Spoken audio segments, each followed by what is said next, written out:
reading it myself, I grasp it. The girls always like try to read me an email or Pat wants to email it to me, let me look at it. I can do much better when I see it than I can hearing it. Auditory impaired, I don't know. Jim, is Sam coming? Oh, Do we know? Who? Sam? Sam who? Statler. Oh, I hadn't heard. Has anybody gotten a text or an email from Sam? We got what, 6 minutes? Oh, okay. Yeah, we saw it. Eager I baby. thought you meant Sam the attorney, because that's who No. walked in. Not one. How many days was that? I have it, yeah, I had it pulled up right here, yeah. But I printed it, but I must have lost it. It wasn't one, Chief Squire. Yeah. Now, they don't know.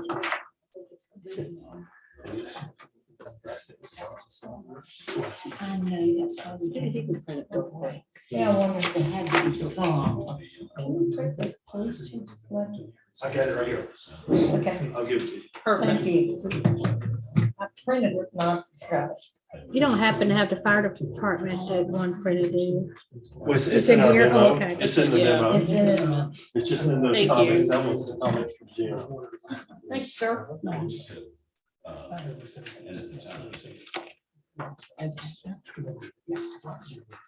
you, sir. Thank you, Tom. And did the applicant? I gave it get to this? Sam earlier. Good, good. Okay.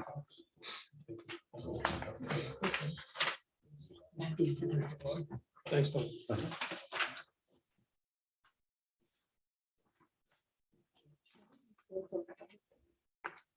Just start. He looked at a couple different options, so we did that.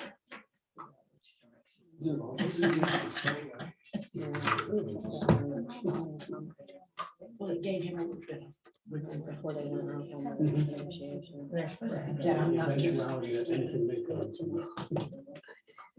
I'm glad you brought your printout in, because I did have some comments on it, on these various pages. You mean this? Yeah. Yeah. You need it? You want to borrow? No, I might ask you when we get into it. I don't know how much of it is. I don't think we are. We can get into it much. I mean, it's like dictated from the state. So Yeah. it's not much we can do about It's not it. exactly, that's what I thought. Just make us aware of it. And go through the motion, you know, like Yeah, make it official or whatever. yeah. Because that's about all they're gonna do with the board of aldermen, pretty much, what you think. Yeah, it's just red tape. So. Yeah. Yes.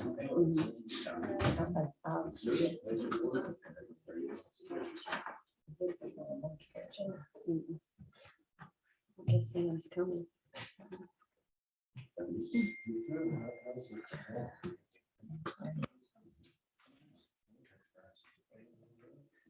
Oh, how have you been? How about you? Good. Finally got my operation scheduled for February. You do? Yeah. What do you have? Back surgery. surgery. Are they able to should have Jake told me I was having hip surgery. And they canceled in December Yeah. because of all the COVID stuff. Well, But then I I'm- think they want to do it like in February, but it's duck season, right? I don't think the surgeons are gonna let them cut back their hours anymore. They've already cut them back a bunch, haven't they? Oh, yeah, more than they need to, but yeah. So, You think they're going to halt all that?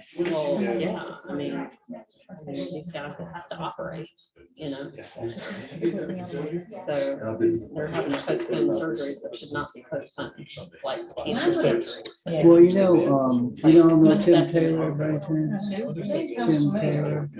He's on the Wrightsville Beach Foundation and does a lot of really very helpful to us. But he was supposed to have heart surgery Wednesday, a couple weeks before Christmas. Yes. And they called him up the night before and said it's canceled because they don't have enough blood. Yeah. Wow. That's crazy. That's crazy. So I'm hoping with all this I didn't see it in there. What's that? The street rename is supposed to be coming back to us. But Oh, it's not in there. no, it's not. Maybe they're just delaying another month. We don't have a signing for January.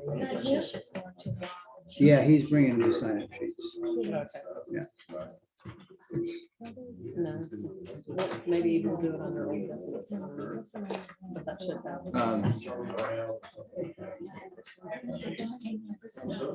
Yeah. I think so. I'll just ask Tony here if I can get it to him. Tony, what happened to the street renaming? The street renaming, I heard it was coming back to us. Yeah. is it? We don't know yet. Oh. They have another meeting Thursday. So it very well could. They see some things that they want to change. So maybe. Okay. No. Well, according to the internet, guys, it's 5:30, so I'll call the meeting to order. And I would ask that you join in the Pledge of Allegiance and please stand.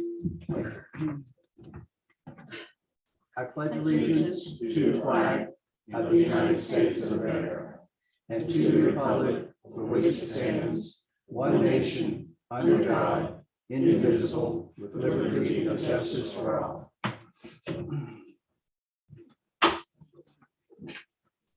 The first order of business is to approve the minutes of the December 7, 2021 meeting. Does anybody have any corrections, comments, additions, subtractions? Had me as remote, and I was not remote. Say that again. It had me listed as being remote, and I was not. Oh, can you correct that, Robert, that you have Leanne listed as remote and she was not? Yes, I will.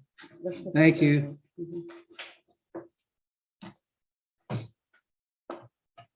Anything else? Nothing. We have a motion to approve. I'll make a motion to approve We have a the second. minutes. Second. Okay, Leanne moved and Kitty seconded. Any further discussion? All in favor, say aye. Aye. That was unanimous, Robert.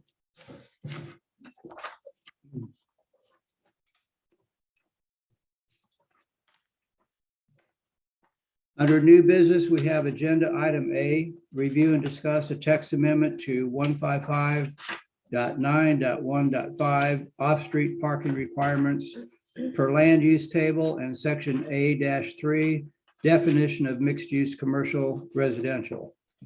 And I'll ask Tony to start us off. Thank you, Chairman Smith, and members of the planning board. Like you said, in December's meeting, we did open and continue this to the January meeting tonight. This is a text amendment application for the C1 downtown district to 155.915 all-street parking requirements.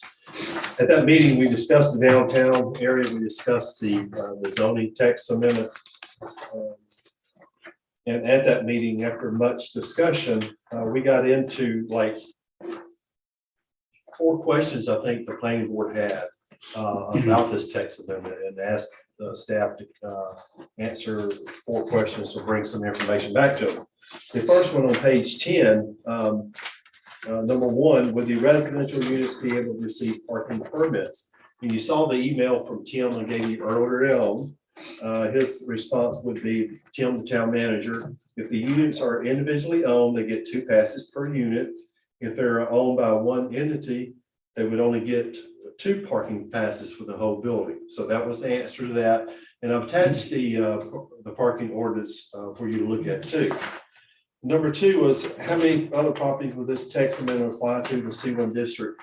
We did list some of those out, and you did create a chart with some of the questions about the LLC who owns some of these units. We attempted that, and I'll try to get into that in a minute to answer some of those questions on that. And then at the last meeting, the fire chief did not make any comments, and I did get some response from the interim fire chief there. And his comments would be, this is directly from his email, concerns with the possible increase in the population density, which in turn the fire department would need more resources or personnel to be able to respond to emergencies Other than this, they don't see any issues with this. Now, with that also, I had in there on departmental review, there were no comments from the police department.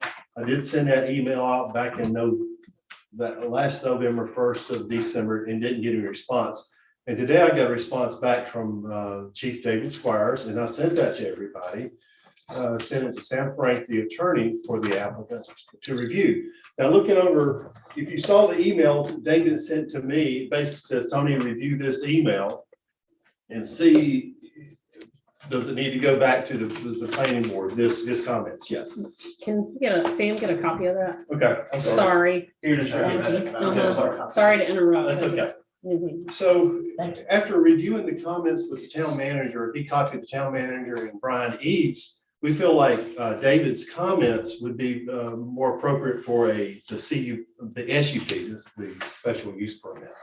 So that was our comments on that. And then the last would be a list of the ownerships of the properties in the C1 district. If you go back to page 9, under staff analysis, we did add another paragraph of staff analysis here. It would only apply to properties in the C1 district. And that C1 district goes from Columbia Street to Latimer Street. The downtown area includes commercial uses such as grocery stores, restaurants, bars, parking lots, coffee shop, residential units, and motels. And we got approximately 25 parcels in that C1 district. And then the main thing here, the amendment would reduce the minimum square footage from 1,500 square feet to 500 square feet in this district only, not the other units there. One important thing, parking is still going to be required for the units, one parking space for each R1 district. And if you look at on page 10, the top up there, we start talking about the C1 district. And most of the existing structures are old there. Most of them are one story, they're older. I don't know if they could hold another story or not. If you start getting into maybe what could, maybes. And some we have the parking lots. It would take a new building. And then, Excuse me, Tony, yes. you said page 10, but I'm not sure it's the same. Oh, the top, got it. You got it? Okay. Yeah, thank you. Okay, so some businesses are non-conforming uses such as, and I'm just going to say red dogs and loggerheads. A non-conforming use cannot be expanded, so this would not apply to those two businesses at all. And if you go to, let's see. You're saying that the upstairs of like Red Dogs couldn't be done this way because it's got non-conforming. It's a non-conforming use, it cannot be expanded. So loggerheads, those two businesses would be completely out. Tony, isn't there a structure above Red Dogs as well? That is Red Dogs. Yeah, there's Jimmy's. Jimmy's is Yeah. below. First, there's red dogs on the second floor. There's a peaked roof, there's nothing else. That's a flat. It's a flat roof. Now, the Neptune has a little place on top of it, the Neptune. I think there's a peaked. There roof could be some behind type the of- facade, or the front of Red Dogs. It's like a dormer. There could almost. be some type of dormer attic up there, but it could not be expanded at all. Gotcha. If you go on page 24, Robert put some of this together as far as the LLCs in that downtown district on page 24. And again, this text amendment has to have parking. So when you look at, let's just say Jerry Allen's building is an existing, above his restaurant, there's 3,000 or 4,000 square feet up there, I think, if you go to New Hanover County's website. But remember, this text amendment says it has parking. So someone would have to come in to do something different to ask for any other uses in that downtown district there. Not saying they couldn't do it, but eventually, but this text amendment deals just with one parking spot. So the other businesses could not apply for this text amendment there. Jerry Allen has no parking. Does he have any parking He has some, around back? there's a spot in the back there, Okay. very little. So he has very little parking there, even at all. So we looked at these businesses, most of them don't have parking. We don't see how it would apply to any other businesses here except Jerry Allen's, and others would have to ask for some type of another text amendment, parking exception. But remember, this always takes a special use permit. So this, if it passes the night, it still's got to come back to the planning board and board of aldermen again. And if you have any other questions for me, I'll be glad to try to answer them. Tony, if you just for the moment decouple parking and the current structure. Some of the current structures have space already built out, how it's configured or whether it gets totally renovated or something. And then there's some that have flat roofs, and the question is, could they build upon that to some degree? That's where an engineer would have to look at some of those buildings. I don't know if those buildings were ever designed. Some of them are 50, 60, 70 years old. I don't know if I'm not saying they couldn't, they could build maybe a structure over it somehow, self-supporting structure for the next structure. Don't know if that could be done with the setback issues there. But yeah, The setback, even though it's. there's zero setbacks in the C1. Yeah. Some could be over the lines. It could be out of place right now. Right. So if you just go down the row, many of them, from a height point of view, my estimate is they could come up Yeah. another floor, Yeah. not maybe a full floor square footage wise, but they could essentially Technically, they set could. some in place. Mhm. They could, along with that, combine that with a flat open roof area, a deck or whatever you want to call Right. it, a rooftop deck. And there's actually the whole row of them, including 22 North, Mhm. if, yeah, structurally all Right. that works. So there may be additional hoops that have to be jumped here for parking kinds of things and some other more than tweaks, but it isn't, I don't think to me, it doesn't look like it's all narrowing down to like one, maybe two properties. Yeah, when I looked at it, I started to think about, well, what if, the engineer could design. I'm not saying that, let's just say Jerry Allen's got 3,000 or 4,000 feet up there in his building.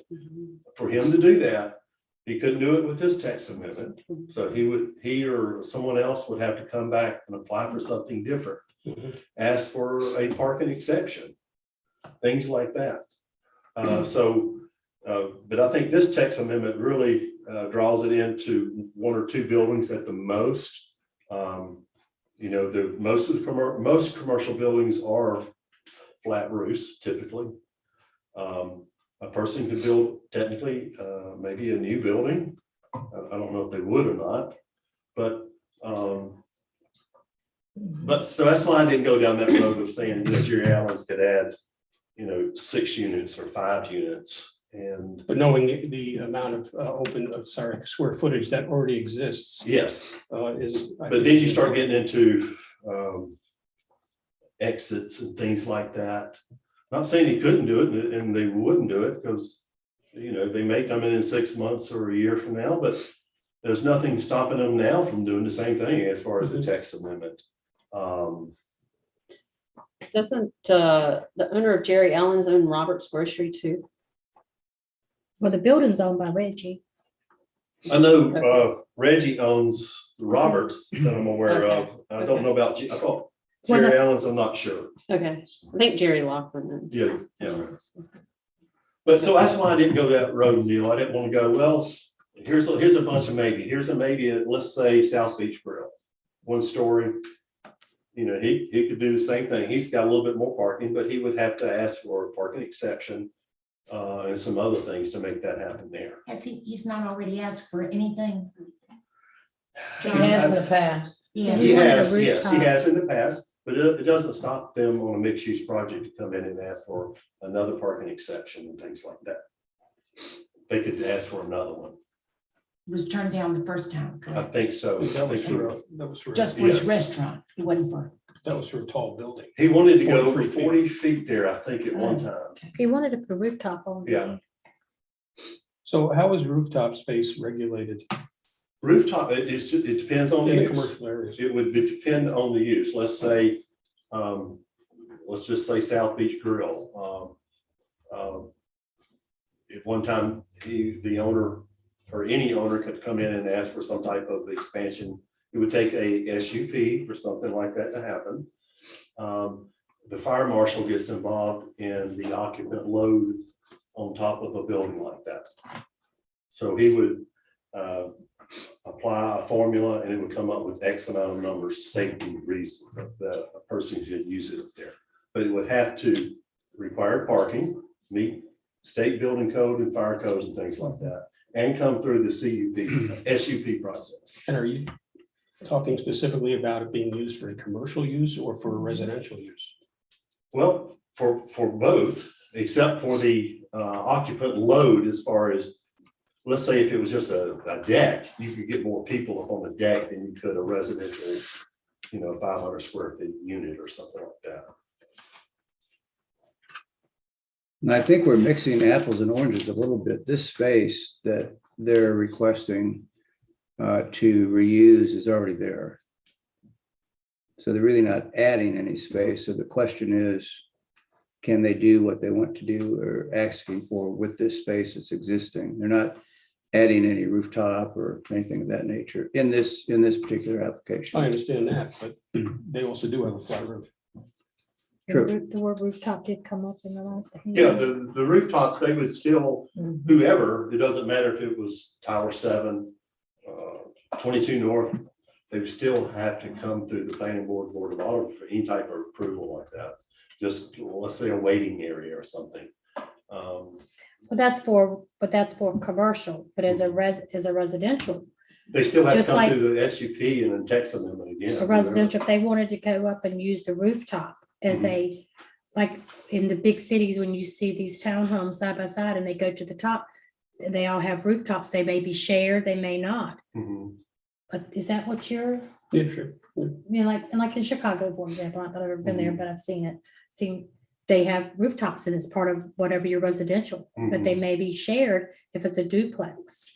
I think Is on that the, what you're asking, Neil? yeah, and I think on the CUP process, they give you plans.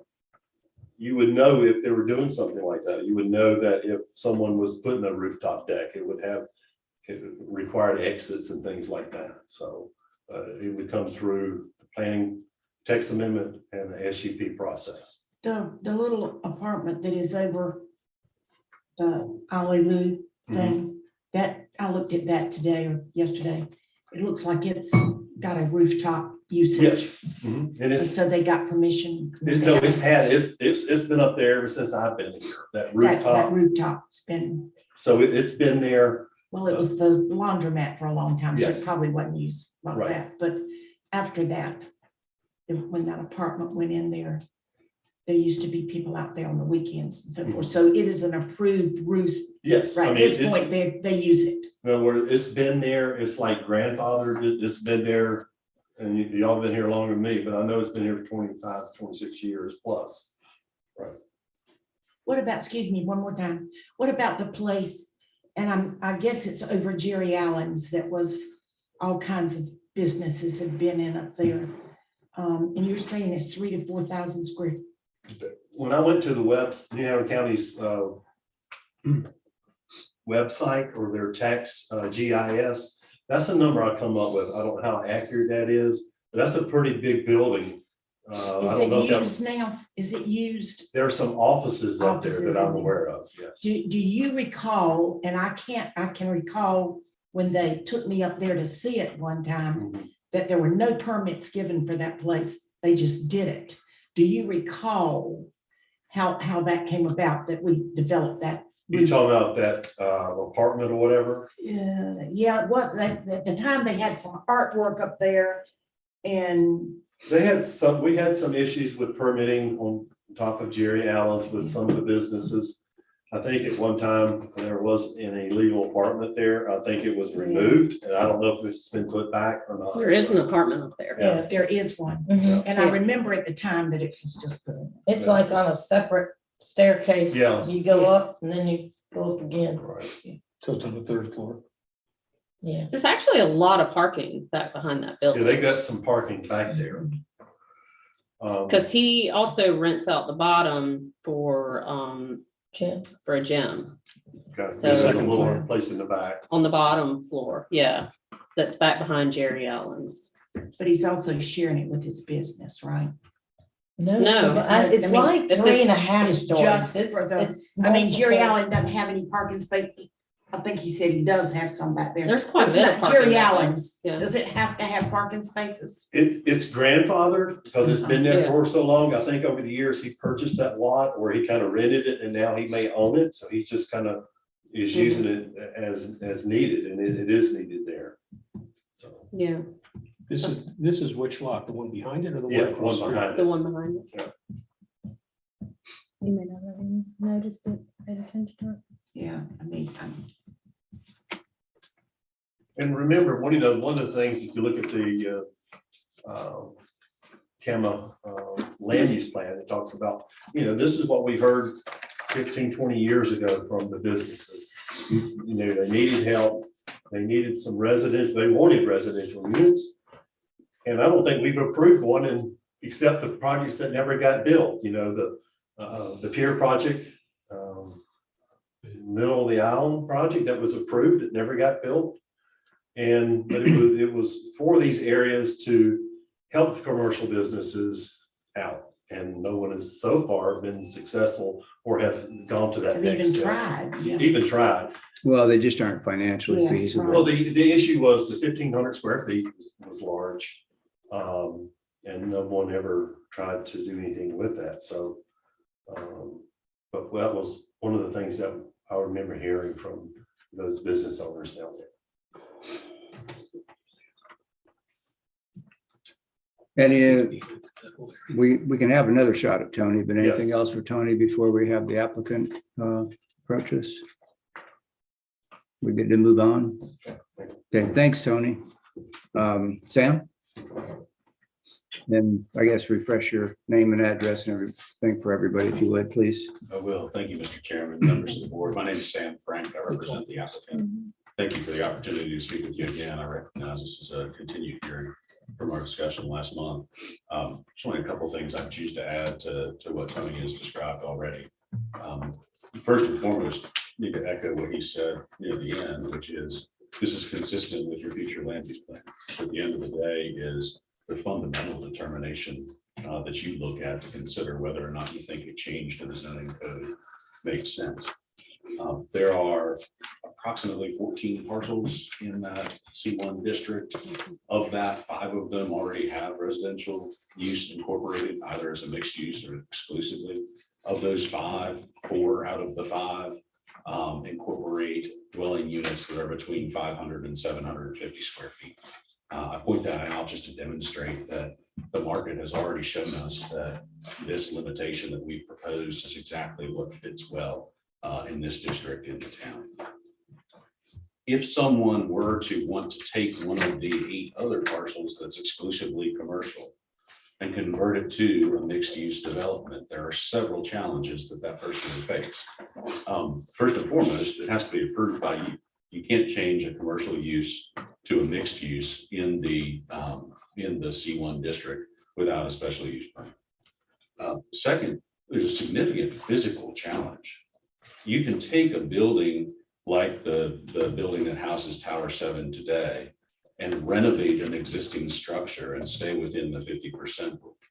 You cannot realistically add stories to an existing 1-story building and stay within that 50% rule, which means that the building would have to either be significantly and probably cost prohibitively flood-proofed on the first floor, or it would have to be significantly elevated, which is a real challenge for a commercial business. Businesses, as you might imagine, like to be at street level. Even if you can get beyond that physical challenge, you've also got the other matters that Tony noted. You've got to come up with adequate parking, and you've got to deal with the height restriction. And again, circle back to the most important one, which is this board has to have an opportunity to consider it. What's in front of you today is a text amendment. It's a change to the zoning code, which will make it possible for us to propose what we'll propose next. And that's no secret. We know what's coming next. But it is important for me to clarify that what we're asking you to approve today or recommend approval of today is the text amendment itself. Those are the only additional notes that I specifically wanted to add. That said, of course, if you have questions for us as the applicant, we're eager to answer. I have a question. Yes, You ma'am. said there are 5 that currently have housing and 4 out of the 5 are less than 500 square feet. What are the 5 that have housing? Let me clarify before I answer. What I said is that 4 of the 5 incorporate dwelling units that are between 500 and 700. Okay, 500 and 700. Okay, Yes, ma'am. perfect. Well, what are the The- 5 that currently, and I'm trying to understand how they got those housing units when they're less than what the code says. Is it because they're grandfathered in? It's not like they're being created now, because you said Sure. housing it's becoming a demand, or I forget your wording, but Yeah. I'm trying to figure out how they were put there. If they're less than 1,500 square feet and that's the code, how did they get them in there? So it had to be grandfathered, I would say. I can't give an educated answer to your Okay. question about how. I can make the same presumption that you have, Okay. that they're permitted non-conforming uses. Okay. That have existed for a long period of time. I can't answer your question about which property. Yeah, so, So Summer Sands, 1 South Lumina, all right, so 1 South Lima. the Shore Breaker, What's the address? You know those? That's. I was just checking That's off the this one sheet. down by Columbia Street. That little group of apartments on there. Yeah, no, I was just trying to get that. He had all the properties here, so that's what I was trying to get. and then the dwelling unit over Hallelujah. Okay, so that's 84 Waynick. 1 Yes. Lumen. I was just trying to get the address. Okay, I understand, I apologize, I'm not tying the address. That's okay. Not to be difficult, but because I don't have that off. Okay. What is one woman? That's this long one right here. One on Long- Stone. Stone Okay, Street. okay. And then I understand that there's a residential component to the building that houses the Sweetwater surf shop business. okay. And so those are the 5 that I refer to. Oh, when yeah, the 5 okay. include All right, a thank residential. I appreciate that. Yes, ma'am. So that didn't include Jerry Allen's. Your statement, right? No, I learned about that tonight. I didn't. If there is a residential component to Jerry Allen's, I'm not familiar with it. Yeah. I was trying that for all of them. Shorebreak is, Found it out. Shorebreak is 202 East Columbia. But Cheryl, you were asking about the 1,500 square feet. The mixed, that would be located outside of the C1, the 1,500 square foot units. Do what? On page 8, you were asking how these smaller units got in the C1. If it's been 1,500 all this time, because they're asking to have us reduce that, how are residential units in there less than 1,500 square feet? If that's what it's been on, Well, but it says each residential unit permitted in a mixed-use development located outside of the C1. But that's in blue. that's That's what what they're the wanting to change, that's what they're change. wanting to change. I it to. realize that, but these things have been here way before we did any mixed use, ever had any mixed use zoning in Wrightsville Beach. And they're not mixed use, they're motel miniums. Yeah, they're, Well, some are of those lists, yes. but we've only had Well, the mixed use for sunset what, isn't. 10 or 12 years, No, we've had the ordinance for longer? 15 years or more. So that's just my question. How many of these were put in legally and how many were put in illegally? That's what Well, we the don't Sam, know. like Sam said, they're really not mixed use. They're just straight up. There's a couple, Yeah, Yeah, there's a couple mixed use if you want to call it that, but. but would you um, not say that it's- the Waynick Avenue, Waynick Sunset 84 Waynick is not mixed use? Apartment above and the Hallelujah. Yeah, above? it's definitely Okay. mixed use, but there's not much to it because our parcels are so small. I think the only true mixed use property we have is the landing. Is really a true mixed use. All these other parcels are just, yeah, they're mixed use because you've got one residential and the rest commercial, then it's mixed, but not much. But that's defined as mixed. It is defined as mixed, yeah. And that's all I'm just trying to cover what our ordinances were. But yet how did these things get to be that Well, way? And I same- realize some of them had, Same way there's 2 units on about half the single Well, I family understand residential that. units in town. It just So happened. Just to be clear, are you saying Landing has residential in it? No, Okay. but it's mixed. It is, if you ask Bob O'Quinn, it's mixed use. And it is, it has retail, it has commercial. I don't think they have any housing in there. But there's a mixture of offices and retail and restaurants and all that good stuff. I Is, believe um, the- Sorry, I should, Go I ahead. believe the new development at Johnny Mercer's has a limited commercial use in several residences, so that. would qualify, I Yeah, suppose, it's as- kind of, yeah. as a mixed use. in what district is the the stand-up paddle place over there where the old Exxon, I call it the old Exxon They're station? C3. There's C3, because that's an apartment on the very top of that too. That's, I'm not sure what they've got. It should be offices. Don't know what they have. no, the third floor is definitely a residential, or the Okay. very top floor, then two before. So but that's C3. Okay, that is Right. zone C3. Okay. yes. It's not supposed to be an apartment. Well, there is. Thank you for answering the question about me. I was just curious which one. Okay, trying to keep my list. I Go on. understand. I Thank you. understand. Any more questions for Sam at this time? No. No. Vito's. Is there an apartment above Yeah. Vito's too? They've got parking. Building, so they have one apartment up there, and that one, that is a substantially large apartment, it's over Okay. 1,500 square feet. Okay. And they've got two parking They do spots. have two parking behind. spots. I'm right here. How many Yeah. bedrooms? Oh, sorry. How many bedrooms? How many 12, how many bathrooms in that place? Does anybody know? In what place? Above Over Vito's? Sweetwater and Vito's. No, Vito's. I didn't know Sweetwater had an apartment above it. It's all in the same building. There are two. Hudson parking No, spaces. Sweetwater's a separate building from Vito's. No, it's one building. One, It looks, there's different heights Okay. over Vito's. I think the Sweetwater comes in about a quarter of the way onto the top of the I Vito's think I'm building. having a senior moment. I gotta try to picture it. There is. All that stuff has been added Yeah. to and subtracted from I over know, the years. yeah.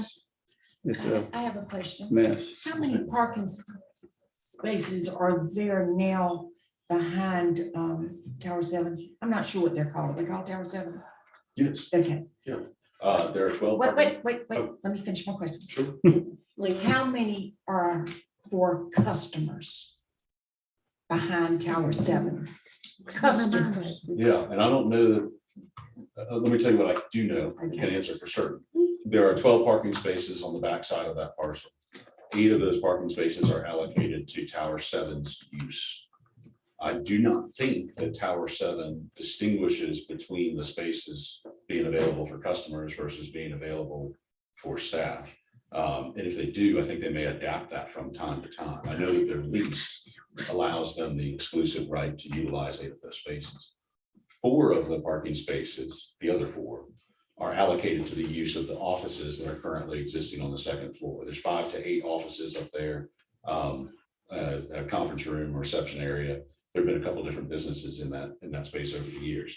And the remaining 4 spaces are allocated to that office use, which, if our plan moves forward as we wish, will in the future be allocated to the 4 residential units.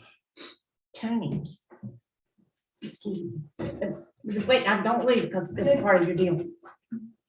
Remember a long time ago when we gave special permission for Tower 7 to not have to have all their parking? Did we say at that time that, oh, you can use that any way you want to? I'm not sure, but at the next SUP hearing, we'll bring those up. In other words, if this comes back to the planning board, we'll have those SUPs together and we can look at, I don't know the answer to that, but there was probably a parking exception given. I don't know how they were divvied up or whatever, so I don't know the answer, but we will have it at the CUP hearings. So I don't know now. So our next application is to amend the existing conditional zoning that's applicable to that building. Historically, the conditional zoning has only been applicable to the downstairs. And I suspect that the existing SUP, as Tony referred to it, may address parking and answer that question, but that's a little bit one step removed from where we are today. I'm sorry, I just can't see that because what you're asking for is 4 apartments up there with 1 parking space. Mhm. I can't separate the SUP from what you're asking tonight. I understand. I'm having trouble separating it. And we wouldn't be And I'm asking. like, the police chief's thing, I have trouble separating what he said from an SUP. We wouldn't be asking for this text amendment if we didn't plan to ask for an amendment to the SUP. I understand completely that they go hand in hand. Okay. Just acknowledging that it's a two-step process.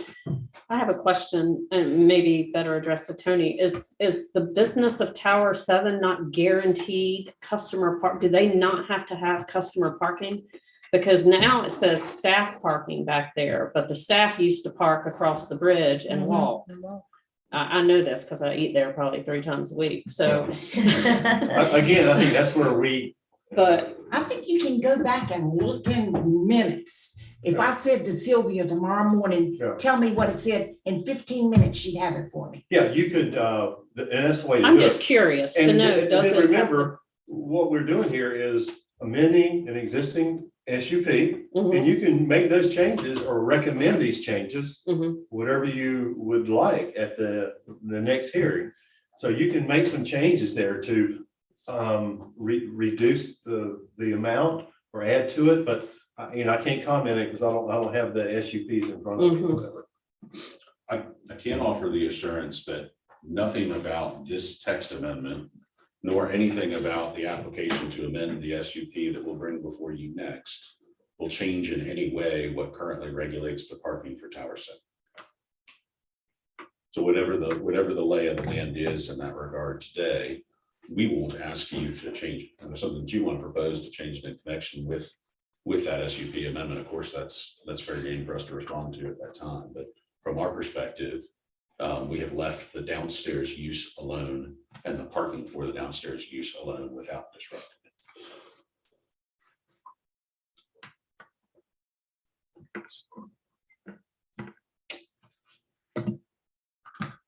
But you're using it like you want to. You're not necessarily using it as the town said for you to. I mean, you're saying employees. I'm telling you, I was involved in this. I know there was no such thing.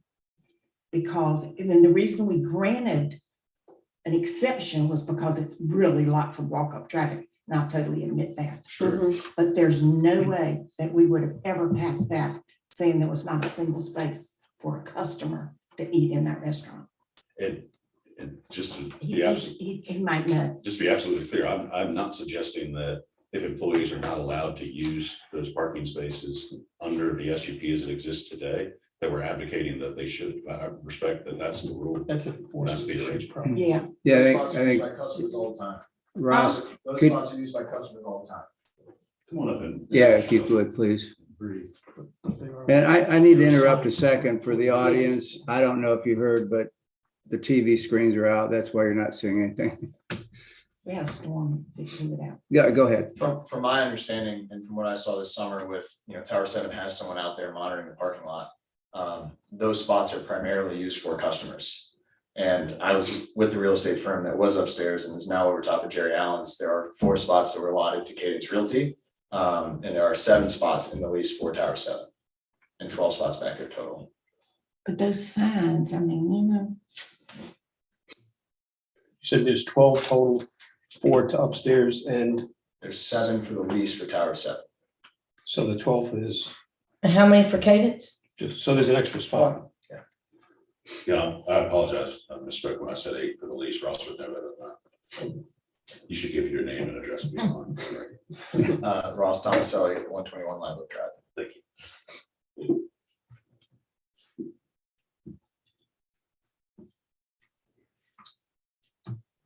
I always walk, so I never even try well, I to do park right too, but there.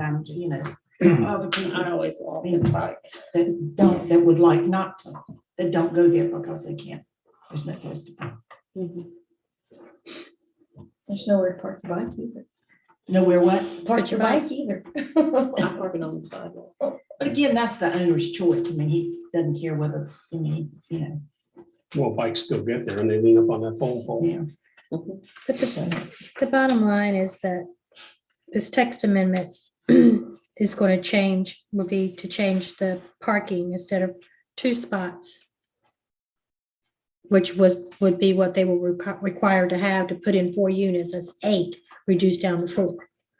And the units, because units are gonna be small. And I think, does anybody else have an issue with the size? I don't, kept in the state that quite right, try that again. Okay. Does anybody, I mean, I Can we, think the can we see size. if there's anybody else that needs to speak, and can we close the open portion before we get into a discussion? We can, yeah. If you don't mind. okay? hold that. Yeah, that's fine. Is that okay? Thank Yep. you. So is there anyone else here that would like to speak regarding this text amendment? So we'll go ahead and close the Thank you. public portion, Understood. Thank you. but we'll reserve the right to maybe call you back if we need to. All righty. Thank you. Okay, so Now, what were you saying, Leanne? This, The toilets. the toilets.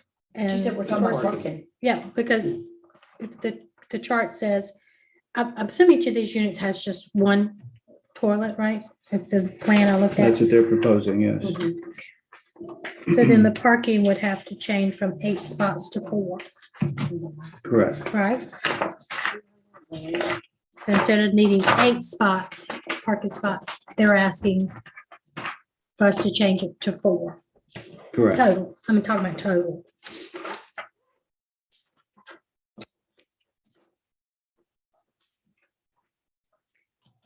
There's a bit of disconnect, I think, in that chart, to the extent that that's predicated on 1,500 square feet, correct, Tony? So, more toilets for 1,500 square feet because there's more people in there. So Yeah. I can see downsizing it, or scaling it back to something that's a one-on-one relationship, but the issue for me is 1,500 square feet going down to 5. That's what I was getting to. That's what I was trying to see if that was an issue with anybody, because it's a little bit of an issue. I think it's a big issue actually, but I was wondering if it was an issue with anybody else. Well, 500 square feet with 4 people in it is a lot of people in a small space. It's basically a studio apartment, whereas 1,500 square feet is basically a 3-bedroom apartment with a definable kitchen and another space. So this is a fairly large studio by some people's standards, but it's still is density. Where are you getting 500 feet from? 500 square feet is what they're proposing. Oh, I thought it was more than that. No. I think some of them were Some of measured them out to be more Measured than, out bigger, yeah. yeah. On page 8, it's where it is, page 8. Yeah, and I'm sure you can add a lot more to the issue, but these are not regulated by square footage often. It's about the density that is created in a certain building. So you get various sizes. And so people try to achieve an average, with some being, at a minimum, but not all of them at a minimum. So, and I don't know what the variation is on the sizes of these units. What are we really dealing with at the end of the day? This is predicated on, it's 500. And if everything shows up as 500 square feet, and these business models don't hold up, they become more like blight type apartments over the bar district. And I don't know if sticking with 1,500 square feet necessarily changes that. You could stuff a whole bunch of rowdy, bombastic people in 1,500 square feet, or you can just break them up into smaller groups in 500 square feet. I'm really struggling with this. I don't know if 500 feet is really the issue. Meaning, if the size is so clearly the issue, if it's just the whole concept of, is there a sustainable business for good quality, smaller type living spaces with a transientness to it, rather than, what we've been used to in our town, which is these houses that get infested with, ill behaving people, especially emanating out of the bar district late at night and falling into overstuffed, where the cars are parked all over the yards. Sometimes I don't remember where they even park their cars. So I'm really struggling with, can this be a positive tipping point? Or is it something that is just going to continue and it will degrade in a fairly quick fashion? I mean, they're putting good money into it with the expectation that they'll be able to manage it in a positive way. Well, isn't that pretty much what the police chief said?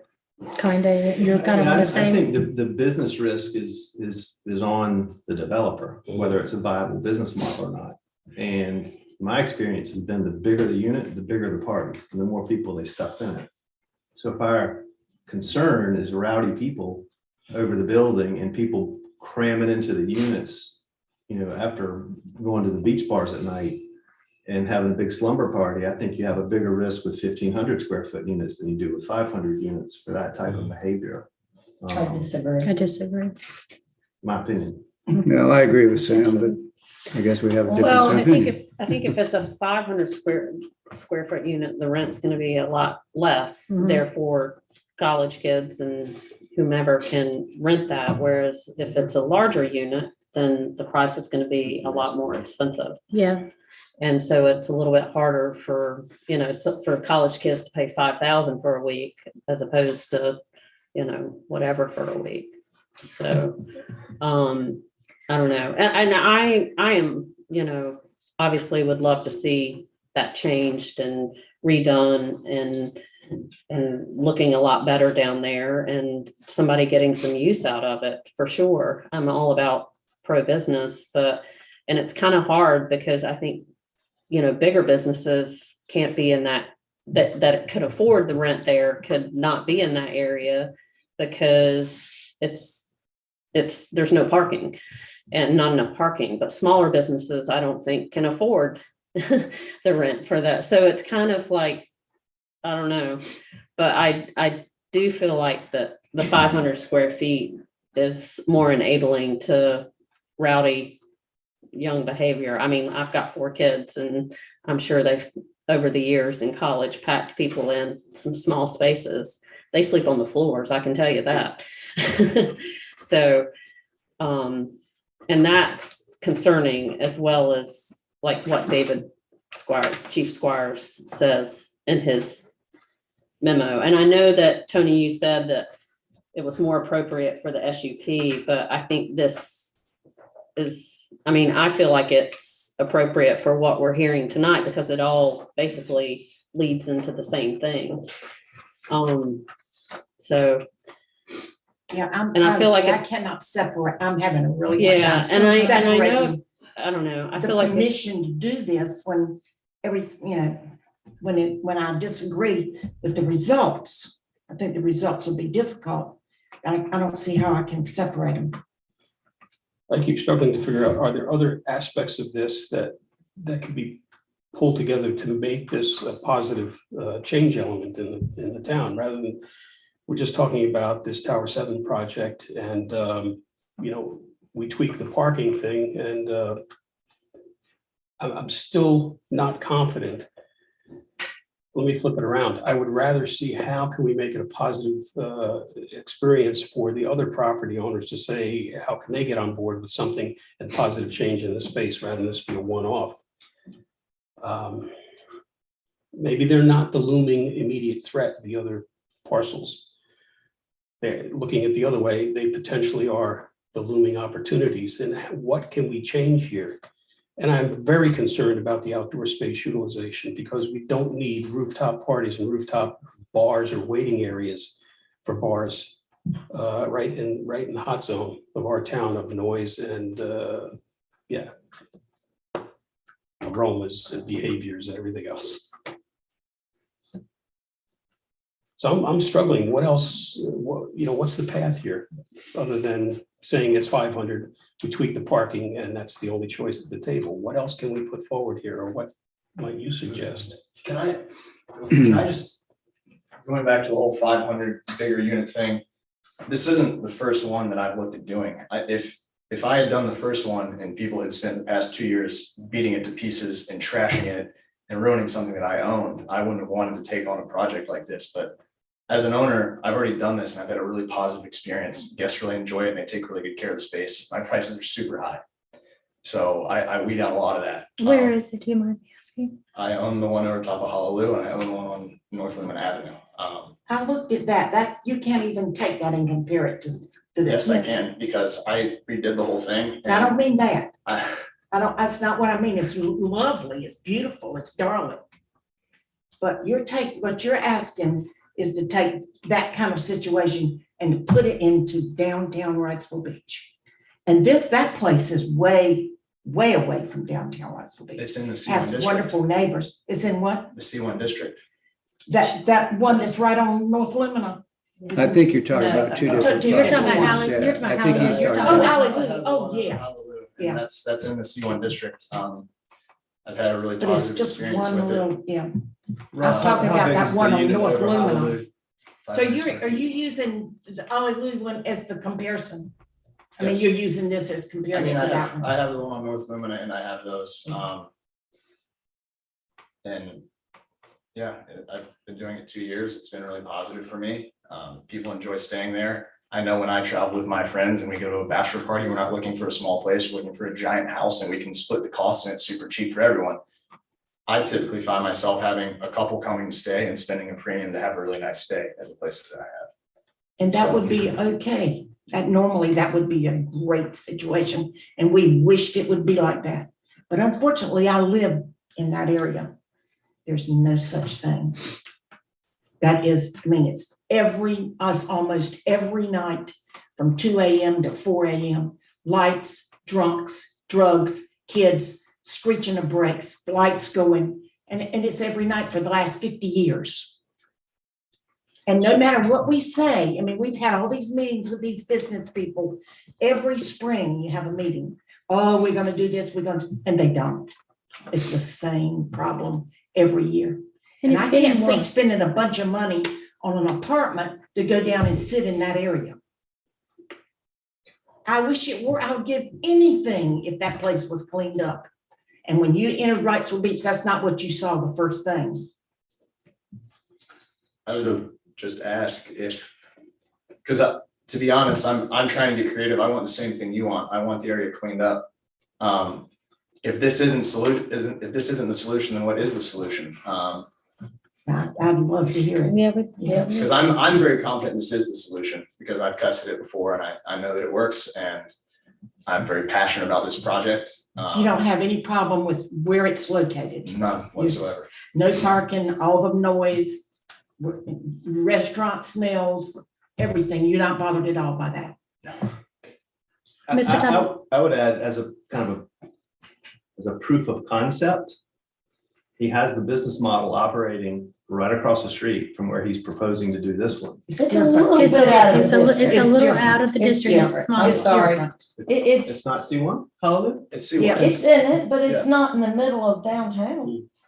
It's It's not, not completely here's- surrounded It's by a- one of bars. my it's a stone's questions. throw. It's I not guess- surrounded on all three sides by commercial district, Granted, 4 sides. And it's just one. granted. But what I'm saying is, we have proof of, he's a businessman, he has proof of concept that an upscale 500 square foot weekly rental works in that vicinity. If you draw a circle, it's a 500-foot circle. And he's willing to take a risk and renovate in a very nice fashion a building that we're concerned would at some point become blighted. I mean, I'm struggling finding the And I downside. quite totally, I honestly. see that completely. The thing that totally bothers me is there's 2 big things that we have to change. We have to change from 15 to 500 and from 2 parking spaces to 1. Those are the 2 things, and that just really bothers me.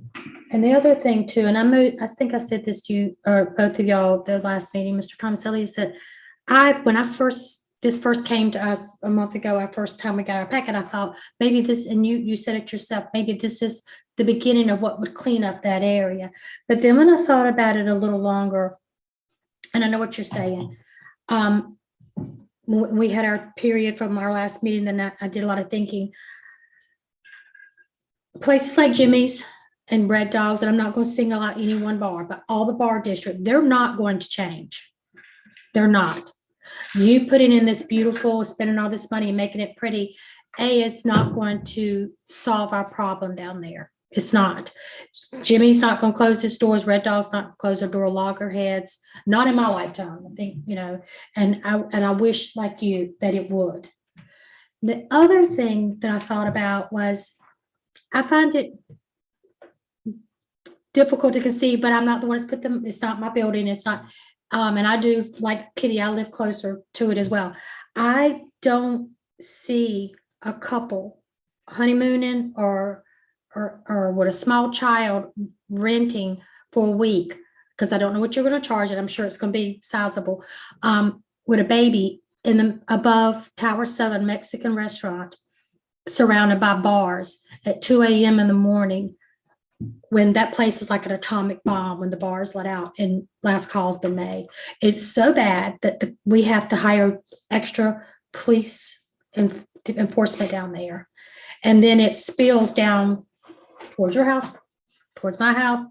And I have trouble seeing how a couple on their honeymoon or a couple with a small child, what I'm seeing is groups coming in there and piling as many as they can into a 500 or 700 square foot spot and going to the beach bars. I mean, that's just my opinion. Yeah, no, but that's fair. I mean, I can sit here and say, anyone who's gonna stay there, the way all this stuff is set up, it comes to me, I get to essentially screen them, I get to pick and choose who stays in these spaces. And so far I've had no issues with it. So once again, I'm the one taking on all that risk, if that makes sense. I do think they will stay there. I would stay there with my wife and my daughter. But And understand, we're not saying this about you. yes, absolutely. Understand this, whatever we do here tonight, it carries over to the next owner, to the next owner, to the next owner. So you are doing a great job. That doesn't mean the next one's going to. So that's what we have to take into effect, is the unintended consequences of what we pass. So don't take it that we're saying you're not doing a good job and you do Right. great rentals. I've looked at the place online. It is fabulous. It is incredible what you've done with that. Kudos to you. It is gorgeous. But we have to also consider what other people could be renting and other people that might be affected by this. That's why we were questioning all the different places. And that's the hard thing for us to keep in mind, is the whole package. And the other thing we have to look at too, and the reason I'm on this board is, what is good for the community of Wrightsville Beach, the residents, the business, what is good for Wrightsville Beach as a community. And, what's good for this beach for me is that this area does get cleaned up, and I'm not sure this is the answer. And and I wish it was. I mean, that building will look pretty when you finish and beautiful, I'm sure. But I don't see the problems in that area following suit to you, May I respond to your questions about what should we change about the code? I'm sorry, can May I you? respond to your questions about what should we change about the code? Since that's what's in front of you is proposed changes to the code. Yeah. So the question, do we want mixed use in the C1, has long since been answered by your future land use plan. Absolutely and certainly. And I believe, although I didn't participate in adoption of that plan, but I believe that part of the philosophy of that is, if you incorporate residential use alongside commercial use, you end up with more desirable commercial use.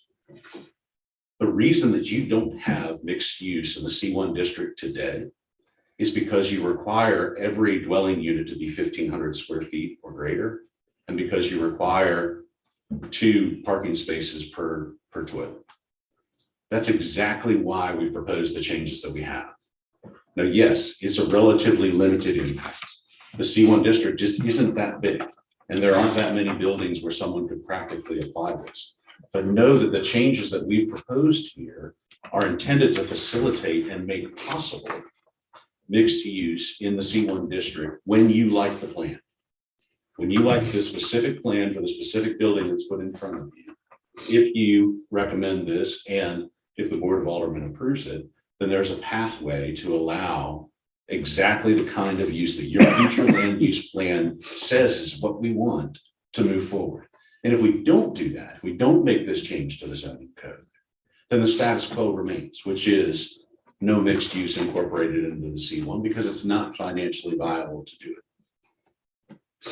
I think it's a slippery slope if we try to address the risk that they take. That's their risk. Mhm. They've already bought the properties. I understand it. So, they're just getting in more deeply.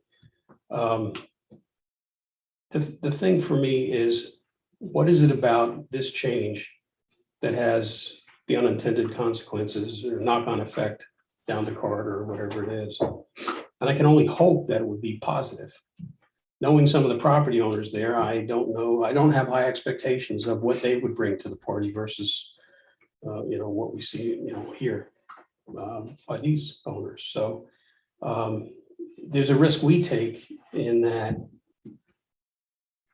we hope that it either contains itself and is successful, or it propagates itself further down the corridor in a positive way. And I come back to the question, are there other things that we should consider or could consider to induce that more positive behavior elsewhere in the C1?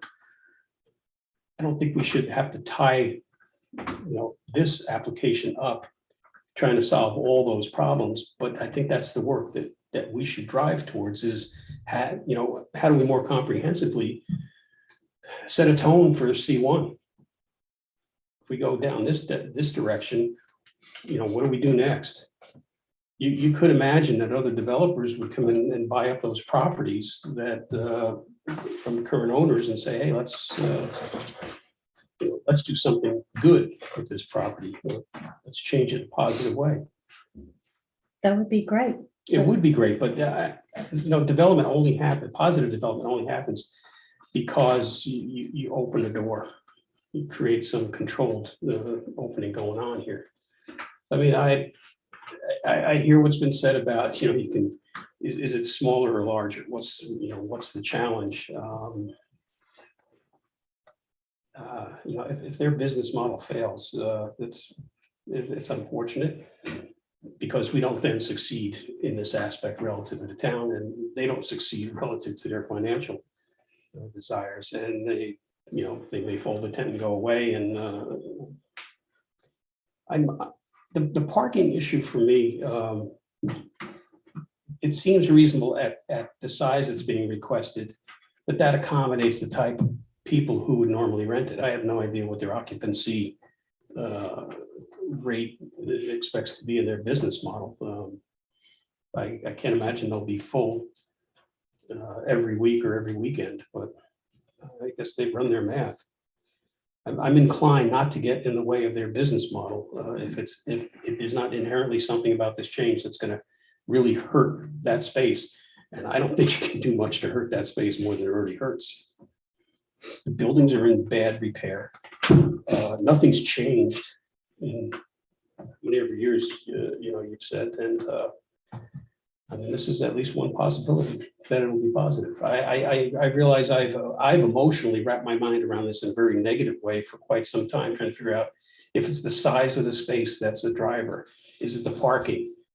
And for me, it's if you can keep it as a positive development, and that means nothing's going on the roof except maybe the people that stay there in a lounge chair, but nothing commercial. No waiting space for any of the businesses. I mean, because I could imagine some of the current owners, if they could see that they have a pathway to do something on their roof, which is just bring a cooler up there and sell beers on the roof. No So way. you're saying you don't have a problem with if it becomes, we work through this tonight and whatnot, that if there was a rooftop up there, if there's, let's just say 6 people in each unit and 24 people go up on the roof to hang out? Oh, I don't see how you can accommodate 6 people in that space, 6 people per unit. Oh, yes. Oh, yes. Yes, they will. I just don't see it. I mean, Ask him how many he's gonna put in. Yeah, but that's the parking's, I'm kind of down to the parking now. You're saying 4 people, what are you saying per apartment? Realistically, I'd sleep up to 4 people. And so you're saying out of 4 people, there are only gonna be 1 vehicle. So the 2 bedrooms only sleep 4 people. They're 1 bedrooms. I mean, But they'll have some of them had couches. 2 bedrooms, I thought, the drawings. They'll have couches, but then they have to pay for parking. I mean, the unit I have over top of Honolulu has 0 parking with it, and I've had no issues. Okay, so Tim Owen said you had a parking, I have a parking pass. okay, so you do get a parking pass. Yeah, it's a residential unit, it's grandfathered in.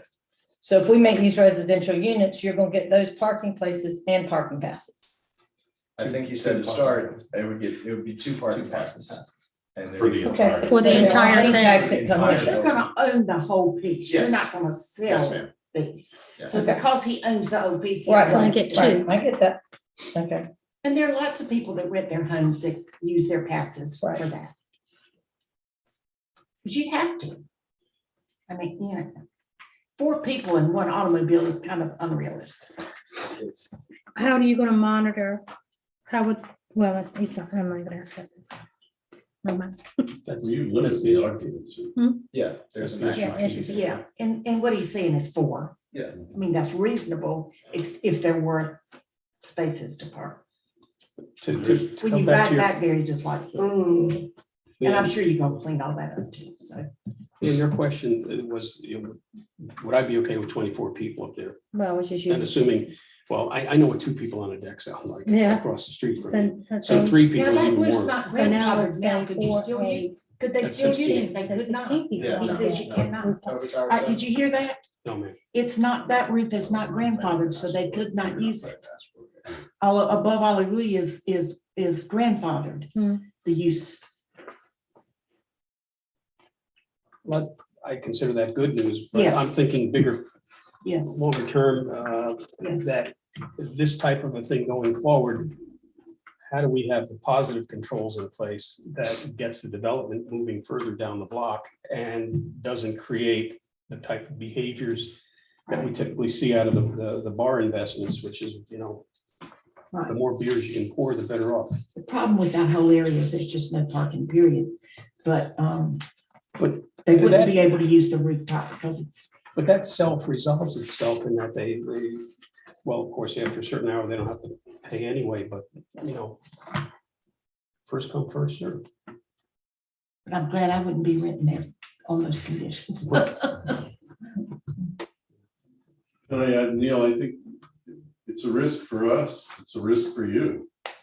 There's no guarantee for town or us that it will be successful. and I can't put the town at risk. Well, whether it's a real risk or not, I'm not sure what the town is risking.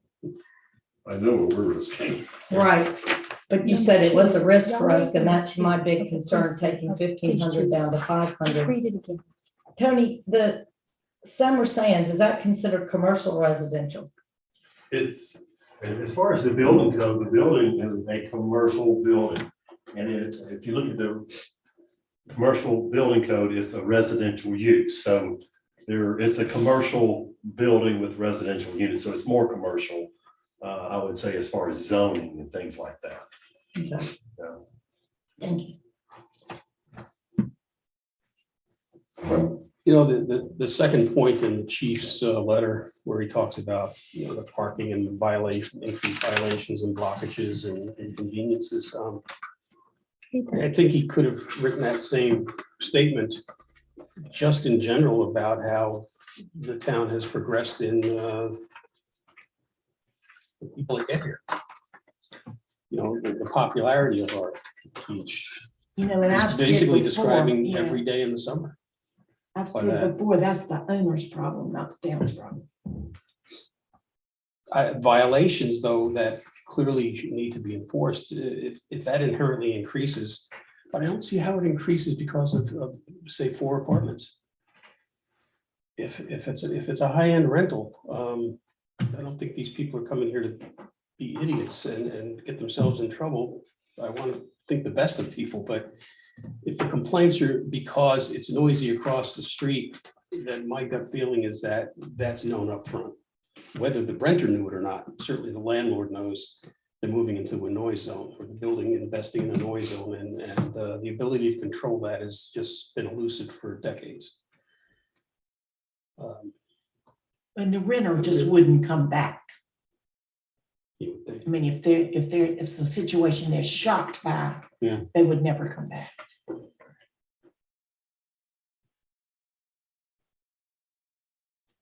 to Neil's point, if we're trying to spur redevelopment and rejuvenation in that area, and to Sam's point, 1,500 square feet has been on the books for years and years and years and proved economically not viable, otherwise somebody would have done something, then in my opinion, I don't see this as an undue burden on the area. And I think it is probably one of the few viable business models for that space. And it's surrounded on all sides by 500 square foot units, whether they're motel miniums or condos or whatever. So in my opinion, it would vastly improve the area, just from a, it would bring up the quality of people in that general vicinity, and it would certainly improve the looks of the building. So, I mean, I would be inclined to support it. I just don't see the risk. And again, from a practical standpoint, it applies to maybe 3, probably 2 structures in the C1 district only. So it's very, very limited in terms of the impact on other properties on the island. So to me, it makes a lot of sense and I would support it. Tony, I have a quick question for you. If this were a Summer Sands, how would all this parking and all of that stuff be different? Because to me, this is a motel situation we're trying to put in there. Yeah, I they were permitted differently. And as far as parking for the Summer Sands, I'm not sure if they've got 1 space or 2 parking spaces. They were approved with some type of special use permit at the time. I don't, at that time, I'm not sure if they had a parking exception for those units there, but parking, they do have parking on site. As far as I know, they met the parking requirements of when they were built in the 80s or whatever it was. Okay, but they don't get, do they get hang tag parkings for each of those units? That, I don't know the answer to that. I don't know the answer. I doubt it. They have I doubt dedicated- that. Those are considered condos or they have dedicated parking hotels below or the something building. like that. Well, but according to Tony's or Tim's memo, Yeah, that's they get a residential. pass. Yeah. If they own. they I get a know, I'm pass. just, because I appreciate the 1,500 square feet, but I struggle with the 500. I feel like we're talking about apples and oranges here, and I feel like we're talking about residences. I think there's a compromise somewhere in the middle, but I think 500, we're doing a Summer Sands hotel mini, whatever, because I don't think it's going to be residences where people go and live for 6 months to a year. I just don't think that's what I think 1,000 square feet maybe, I think is more reasonable. But I think 500 is just more of a, what'd you call it, a motel minium or Well, that's what they call the Summer Sands? Summer Sands and the Condominiums. one One South Lumina. motel miniums, because they're individually owned How many condos that they square feet operate are as a above motel. Hollywood? 500. One South Lumina is probably not much more than 500, it might be 6. But they're selling for $550,000 now, and they're not cheap to rent, and they're very nice. I mean, I used to stay in them 35 years ago before I ever owned property here, and they're Which nice ones? units. Which ones? One South Lumina. Oh, yeah. Across the street. Mhm. And yes, 35 years ago, it was noisy. Like you said, it was noisy 50 years ago. If you look at records from Sylvia, go back any year you want to, 30, 40, 50, they were talking about the same problem as we're talking here right now, and it just continues. And Of course, the university's grown a whole lot and the beaches Yeah. went up. The numbers are quite different. Well, I was hanging out down there 40 years ago, and it's not, and I promise you, I was hanging out there 40 years ago. I was in those beach bars, and I know there's a difference of night and day from 40 years ago to today. I hung there too, and that's true. Totally different. I just, I just never would have been out on the street screaming and yelling and carrying on. You couldn't yell across the street, you got a That's citation. right. If you yelled across the street, even if you yelled at a friend, you were given a citation. That's right. You could take your beer from bar to bar, couldn't drink it on the street, you couldn't yell on the street. There's a big difference between 40 years ago and today. There's a different crowd down there now. We didn't have the drugs of today. Yes, 40 years ago in But that for area. purposes of this conversation, we can't do anything about that. Right, exactly. But my point was, so Right. there was somebody was saying, the same problems 40 years ago. I have I a disagree. question for Mr. Tomaselli. And we may have talked about this in the December meeting. I can't quite recall. I went back through the minutes, but didn't see it. Is there a reason for the 500 square feet versus 1,000 square feet? Because total, one side's 1,297, total, the other side is 1,493. I was just curious as to, I'm just asking. We settled on 4 units as being just A better business a model? better or business. not? Yeah. At the end of the day, and talking about things change at Wrightsville Beach, the real estate values have gone through the Oh, I roof. know. So I was talking with my dad earlier this week, and it's hard to think of another place where the values are that high and you have a 40-foot height limit. How do you make things work? So we came up with the number 4 as the number that, made it viable. Mhm. It actually fills a niche in the market because the hotel rooms are 150 to 200 square feet. Hotel rooms are 250 square feet. I've had a lot of success with stuff from 500 to 750. One thing that I find interesting is a lot of the older homes on the island, the old duplexes, the old duplex on North Lumina that I renovated. Downstairs is 650 square feet. So obviously, codes have changed and rules and regulations have changed, but there was a time where there were 650 square foot units on this island rather frequently. And I think there's still a demand for them, so. There's a lot of hotel rooms and then there's a lot of big beach houses. But there's not much in that middle market that's comfortable for 2, 3, 4 people. That's in here. isn't it? And I think that's part of the success of this size unit is that there just aren't many of them on the island. I'd like to come back to, I think you made the comment that the roof was grandfathered. Did you say that or? No, Are you talking about the Honolulu building? not I this thought one. you were talking about Tower 7. No. And it is not grandfathered, so therefore they could not use it. Tony said Hallelujah was grandfathered. The roof. So I'd like to understand what that actually means. You could not use it. We would have to amend the special use. Oh, We'd have to amend the special use permit and ask your permission and the alderman's permission to incorporate the Okay. rooftop into the use, whether it includes residential or not. gotcha. Thank you. So 3 of them are 7 something and only the one is 5. Mhm. Storage, what's storage mean? The storage space will be used for Tower 7, so the plan is to build them out in air conditioned space.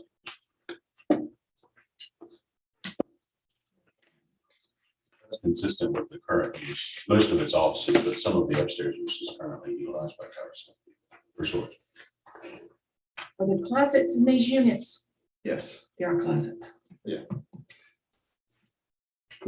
I can't actually read the numbers. It's Or I hard, can yeah. read them. I took a picture. If you take a 724. picture of it and, 795, 769, and 502. yeah, But there's only the 769, one- 724, there's 795. But we're changing it to 5, even though this one is only 1. It's 5.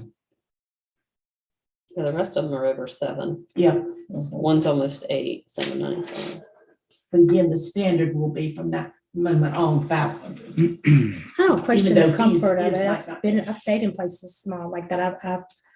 I have one of those small homes on the beach. I've stayed in places in Charleston and Rhode Island of these, above mixed use and some of them are, that's just not my concern. The size really is not my concern.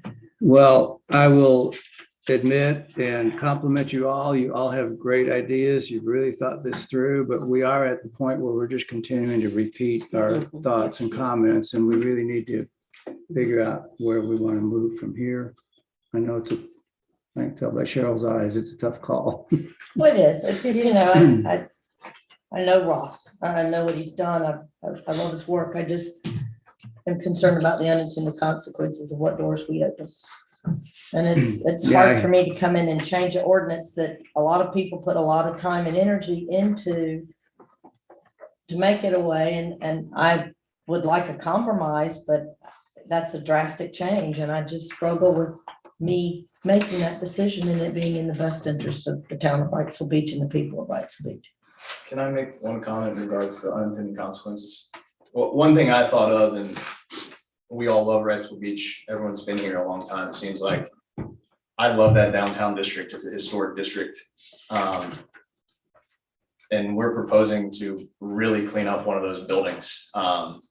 And one unintended consequence of this is if something like this were to not move forward, when is the next time that anyone's gonna start cleaning up those buildings? Because there are some of them that are on the point, one storm away from being functionally obsolete. So if we don't start that trend soon, then we could find ourselves in a situation where we start losing buildings. And I know we've already lost some down there, so.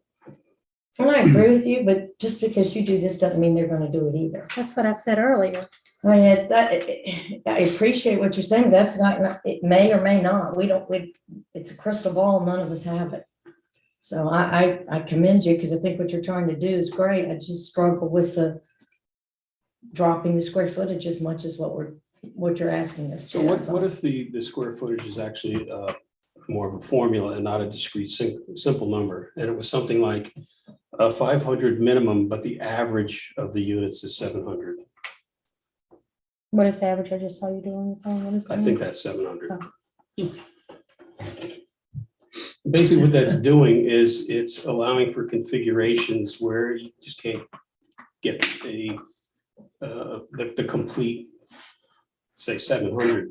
I understand. I mean, I do believe what's being said here is that there's a market for a certain size. And 1,500 is not it. I think it's such a legacy number that is irrelevant to the type of space that exists there. But such a formula like that, and that is how it's done in certain cities, where they say, okay, here's what you have to accomplish in that space, but you can't get anything smaller than this, and you got to hit an average of X. How much is So your what total is- square foot upstairs? How much is your total square feet upstairs? I don't know. It's right at 3,000 years of square feet. Okay, I came up with 2781 based on that, but I So- didn't include the storage, but yeah. From a planning perspective, it's typically about density, not the size of the unit. And so Mr. Briggy asked us to consider what do the codes look like in other jurisdictions. The other jurisdictions in the Hanover County, in the city of Wilmington and in Carolina Beach, there is no minimum unit size, but there is a maximum number of units per acre and a maximum number of units per lot in some of the jurisdictions that we looked at. And so instead of, I guess one possibility is instead of setting a minimum unit size, you set a maximum number of dwelling units per lot for a mixed use lot in the C1 district. I'm really reluctant to throw a curveball and a change to the language that's been proposed this late in the conversation, but I would be remiss not to point it out that the minimum unit size looks like something that's relatively arbitrary that was designed to address a specific issue some time ago, as opposed to something that was thought through from a planning perspective. What you'd expect to see if it was thought through from a planning perspective is a maximum number of units per lot or a maximum density. And so I just offer that thought for your consideration. You mean the 15? Yes, ma'am. Yes. I think you're right. Tony, if something got keyed off of lot size, I mean, the lots are quite variable in size, aren't they? Yeah, they're all pretty small, not very large. 50, if you're lucky, 100 feet wide by 50 or 50 by 75 or something like that. What in the commercial area? In the C1, C1? Yeah, they're pretty small lots. Yeah. but they vary. They do vary a lot. Most of them do vary. Residential lots typically are all the same, 50 by 100, 50 by 80. I'm saying specific to this, if went down a path of where we worked at it from a density point of view, I guess it would have to be density based on square footage and not per lot, because the lots vary. Yeah, you could do per lot, limit the amount of units, 5 per lot, 6 per lot, whatever you wanted to do.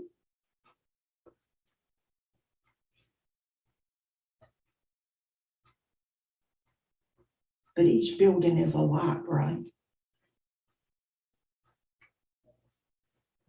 I mean, in that area, each building is a lot. Yeah. Well, you look at a place like 22 North, and I understand it's a stretch for them to necessarily get another floor on that, but they've got a parking lot there. So the building is a certain size, and then they're, I assume they own that lot next to them. They do, yes. No. I'm beyond my pay grade at the moment on this. But I do come back to that 500 minimum, 700 average as a way to see that, at least it indicates that these aren't all 500s. And if you put it in that kind of a shape, as far as a text amendment, then, you know, it means 500, a 500 unit might show up, or 2 of them might show up, but it's going to be surrounded by some that are in the 700s. I don't know that that placates anybody's concerns about the type of people that rent it, but that's purely in the hands of the landlord and how they manage it. I don't think there's anything we can write into that, other than all the other ordinances about, you know, the behavior of people in this town. And that's a tough call. You can have somebody that's a multimillionaire and go in there and they're just the most obnoxious, offensive person you'd ever want to meet. That just doesn't, you just never know about human behavior. And a wise attorney told me one time, you cannot legislate human behavior, ever. And that was George Roundtree. I don't know on this one. I mean, I'm kind of with Sam on this one. I don't know how we will ever revitalize our downtown if we don't do things like this. And yeah, we'd be taking a little bit of a risk, but I don't see it's a big risk. The risk is Mr. Tomaselli's, but it's our risk. You know, because it is our job to do what's best for the beach, and I I'm agree, teetering but like the this, other and thing I is, have Sue, high is hopes. I'd be willing to bet in 5 years, we might not have a downtown with the way the tide is rising and the storms are coming. It's not going to be there long. And this town has never done anything to try to figure out how to preserve it. I mean, if the retail stuff gets washed away, they're not going to be able to rebuild because they can't afford to. They're going to have to build up. There just won't be a downtown anymore. And then our economy goes because hotel visitors don't have a place to eat or party, or, you know, it just won't be an attraction anymore. You might as well just turn it into a figure-8 island. And maybe that's what some people want. I don't know. Well, The more I think about the downside to the town, I find it a stretch. And some people, this in a way says to C1, there's a pathway forward that you can utilize, and we can add to that over the years by, you know, finding other ways to improve the ordinances down there. But this is a pathway forward. If you want to do something illegal, then there's consequences to that. If you want your business to just keep going downhill and not repair it and be part of the problem, well, there's other ways to deal with that we'll have to engage. I mean, we've talked a lot about enforcement around this table. We talk about it just about every meeting, you know, after the agenda. So I'm still scratching my head. What at the end of the day is the downside? Tower 7's project doesn't work. What happened? Got 4 apartments or 3, whatever it gets sized to, that look like quite a few of the others on Stone Street or on any other couple of blocks in the area, you know, the kind of rundown ones. And I don't suspect it's going to run down that quickly, but what's the real downside to us? I don't think the people that rent there are going to be the problem. So I'm inclined to say that The only risk is so much downside, and I'm having a really wishy-washy Me time. too. I am I too. really am, and I apologize for it, but I'm kind of glad I am. I mean, I'm glad I can see both ways now, and I really can. The downside for the town would be the police department being called constantly down there because the people staying there are unhappy with all the noise. Or the fire department, whatever he said here, that would be the downside for the town, is if they were constantly having to go there. But other than that, you know, if he thinks he can manage with one parking place, that's his problem. But you know, what I would like to just add what you Yeah. said about the people that are staying there complaining about the bar noise. Well, you know that coming in, well, most people should know that. I was also, there's a flip side of that about the noise that could come out of the units of your potential renters.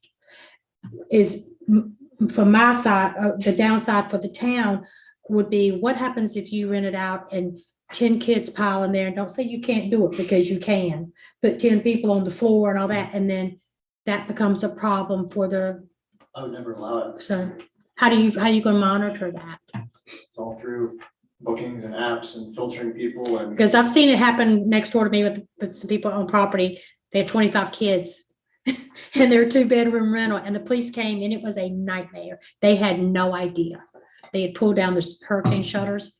The owners had no idea. So that it could be noise coming from them. And I think that's what the police chief was saying in his letter as well, or his statement. So it goes both ways. That's the only downside.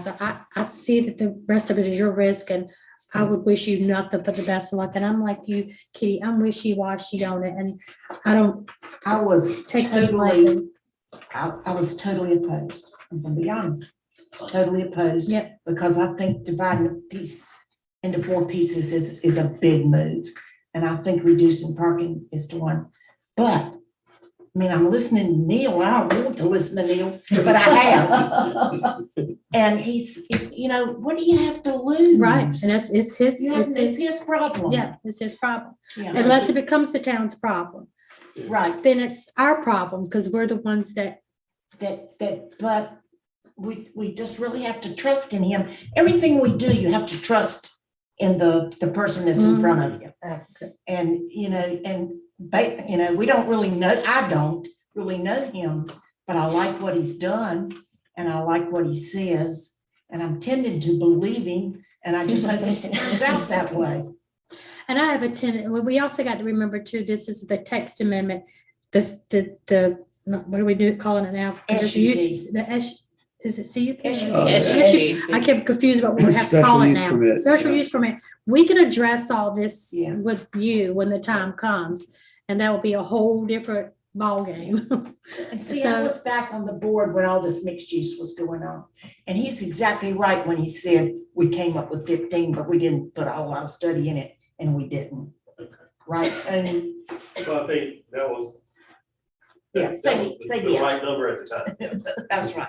Because we didn't really know. We didn't really, you know, we were just trying to come up with things. And our belief from the very beginning was do something to make that downtown area better. And all of a sudden, I see this as making it better. And I hope so. I know. don't have much faith in I have that the the fears problems too. are gonna change. I know. The problem areas, the problems in that area, and we all know what they are. I don't see them changing because you're coming in. I see that one building changing, and if that's what it takes to start, And I So see be it as, I see it as his risk. it's his risk. But it's gonna depend on the rest of everybody else and what everybody thinks, and I'm still up in the air. I'm still. motion. Are we ready to make a motion? If you're ready. I'm ready. I mean, like I say, you're all passionate about this. You've got great ideas and great thoughts, but See, We're- and I want to say one more thing. I've been we're- here 55 years, and it's never gotten better because nobody's ever tried to make it better. So, That's right. you know, let's try to make it better one time. See what happens.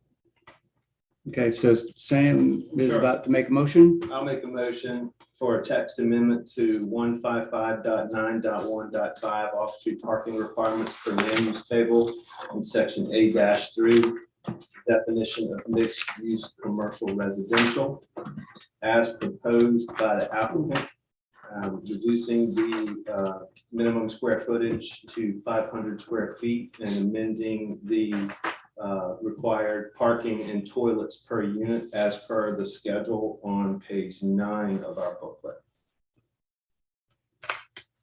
Okay, we have a motion. Is there a second?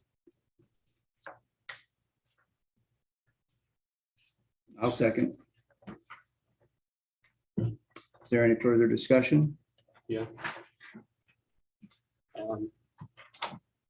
I heard a lot about how, well, in this particular case, they couldn't use the route without coming forward, but I think the signal here, at least a message to the aldermen, because that's really all we're doing, is giving them a message, is that they should explicitly restrict commercial use of rooftops in C1.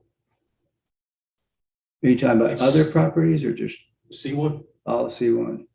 commercial use. I don't think that comes out of this, though, does it? Well, it's a signal to them. It's not changing necessarily this, but there's, we're supposed to provide input to the Board of Aldermen around this subject. And Would that's one that of be the a subjects. recommendation as opposed to like Yes. Yeah. part of the, So- yeah, Yeah, but Are you comfortable, Neil, with it being a separate item after we vote on this? well, there was a second part to what I wanted Okay, to say. go ahead. And I would like a formula rather than an explicit 500. I can accept 500 as a minimum, given an average. And you're Per one, lot. And per, Per lot? I'm not sure what the wording is there, but basically, I had said earlier, 700, and if my math is right, without that storage unit, that came out to 700. But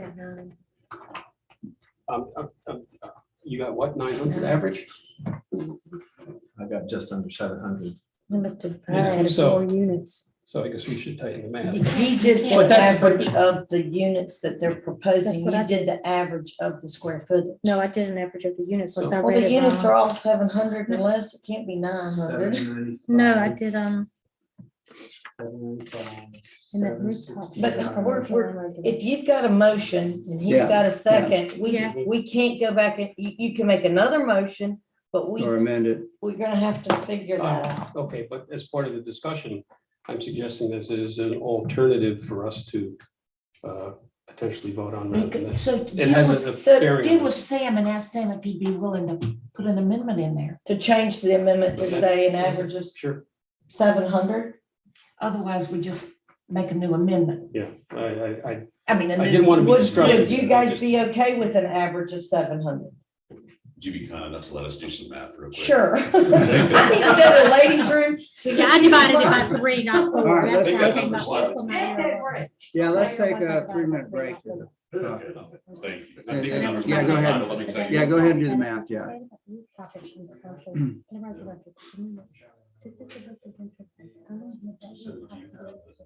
But to clarify, this rooftop cannot be used, right? Is what I heard. It cannot. But Neil's. Yes. He's, yeah. 697.5. If it's not grandfathered. How much? 697.5 I average. know That's what he told me. You cannot use the disagree with that.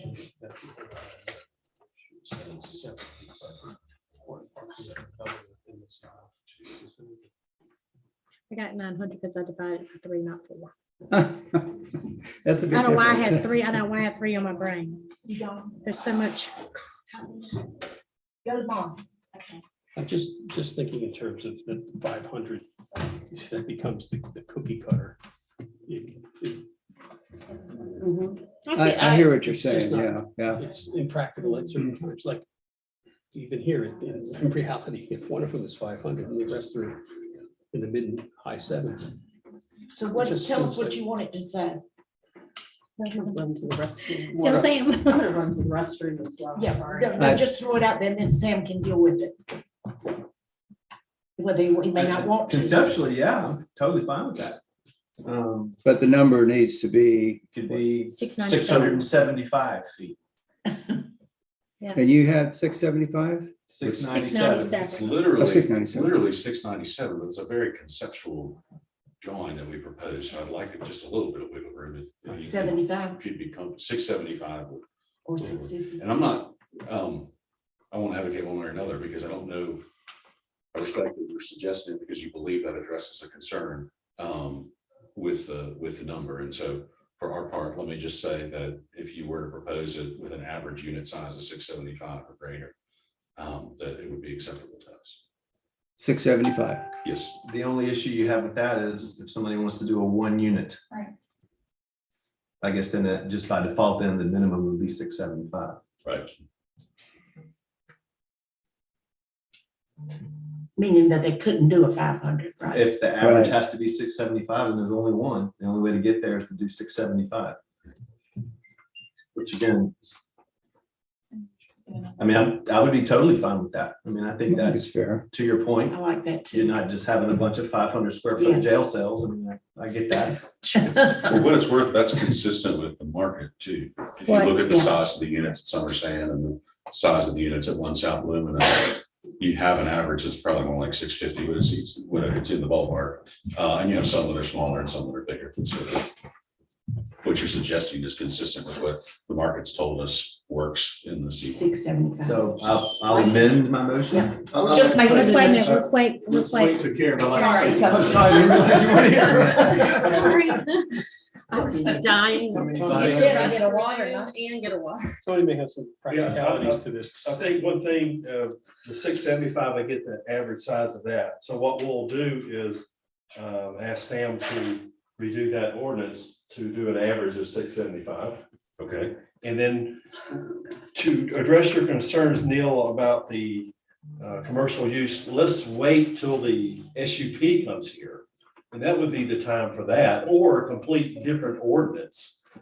Because when if this comes back to us, at that time, you could restrict not only commercial use, you could restrict commercial and residential use on On the roof. rooftops. That would be one of So the. you could do it as a Restriction. condition. Yeah. Yes. Instead of, or at some point in time, we could come back, staff could come back with a text amendment for that especially. But I wouldn't do it right now on this text I agree. amendment, Yeah, understood. so. All right, Sam. So Just what- saying. Wait, say. So I've lost track. Reread let's, your- What I let just said. Sam, Yeah, do it again and put 675. But there was one Tap dangling on. issue, and that is it tied to of the lot or the building or, No, I think we're just changing the 500 limit to 675.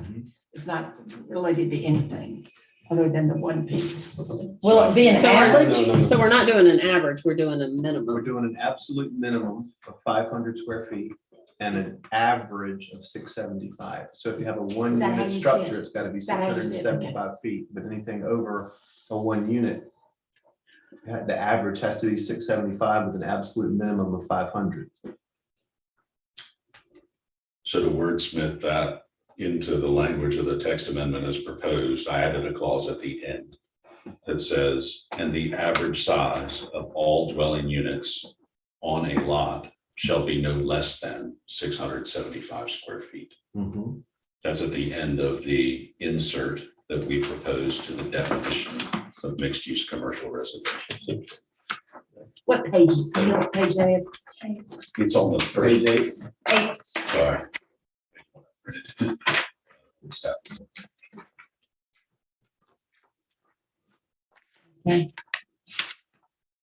under I that, didn't write that down. Yeah. Average. Just check, yeah. yeah, just let it. Read my handwritten there. I was working on that. Turn to speak. All right, so we'll do this again.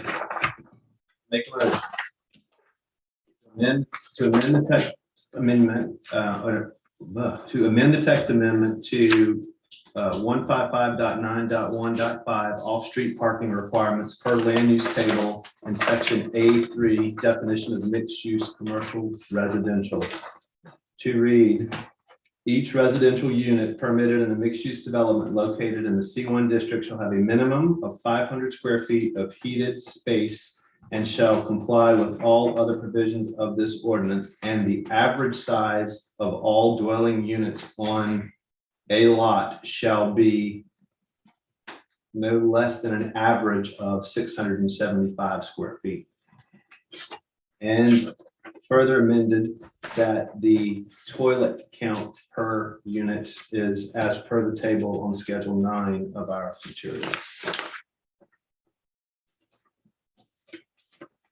I don't think you want to say toilet, you can say parking space. Toilet and parking space requirements as per the schedule on page 9 of our. Off-street parking requirements per land use. Yes. That's what I meant. Sorry. Okay, so we have a motion. And is there a second? I second. Kitty will now second. Is there any further discussion? All in favor, say aye. All opposed? Everyone said aye. Robert, it is unanimous. Got it, thank you. Thank you all. Mhm. Appreciate Thank your you. discussion and Thank you consideration. for working with us. He's looking forward to coming back, I know. Yeah. He's like, we gotta go back and forth these people. Need some bags. I sit here constantly thinking, what are the aldermen gonna do? But you know, that's their, that's, They have Yeah. the ultimate Yeah. say, Yeah. so. Oh, it's yeah, we not paid like- them the big bucks. that's right. $500.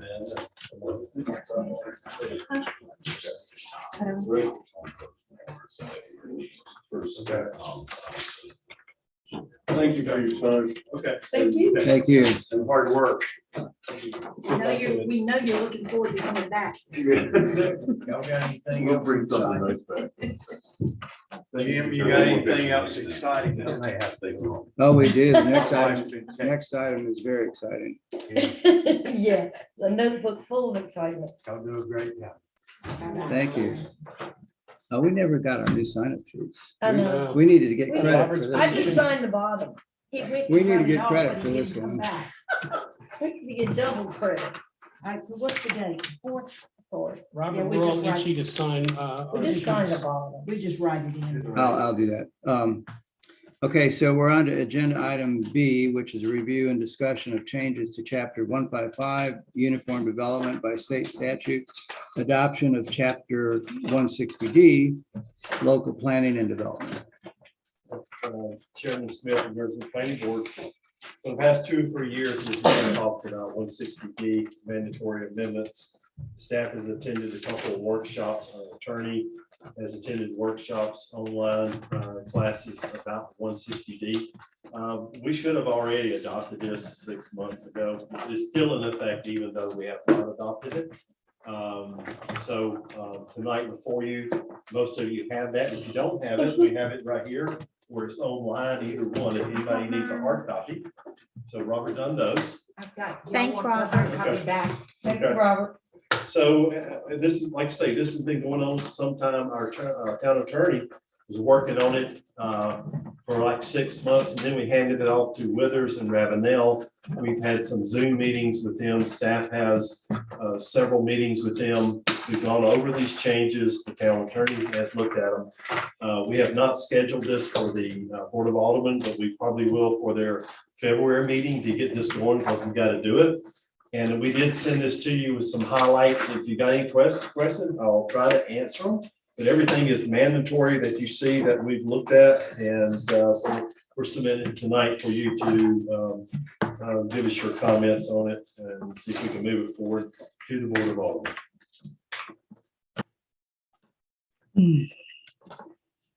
Not in color. It was hard to discern what was highlighted. Oh, you're- Oh, it wasn't in color? No. Okay. It was Mine black and was. It white. was cheaper to do it than I just read When you off the add color, screen. it costs more money. I just read it off the screen. Well, I thought that since it was on strike through underline, it would be okay.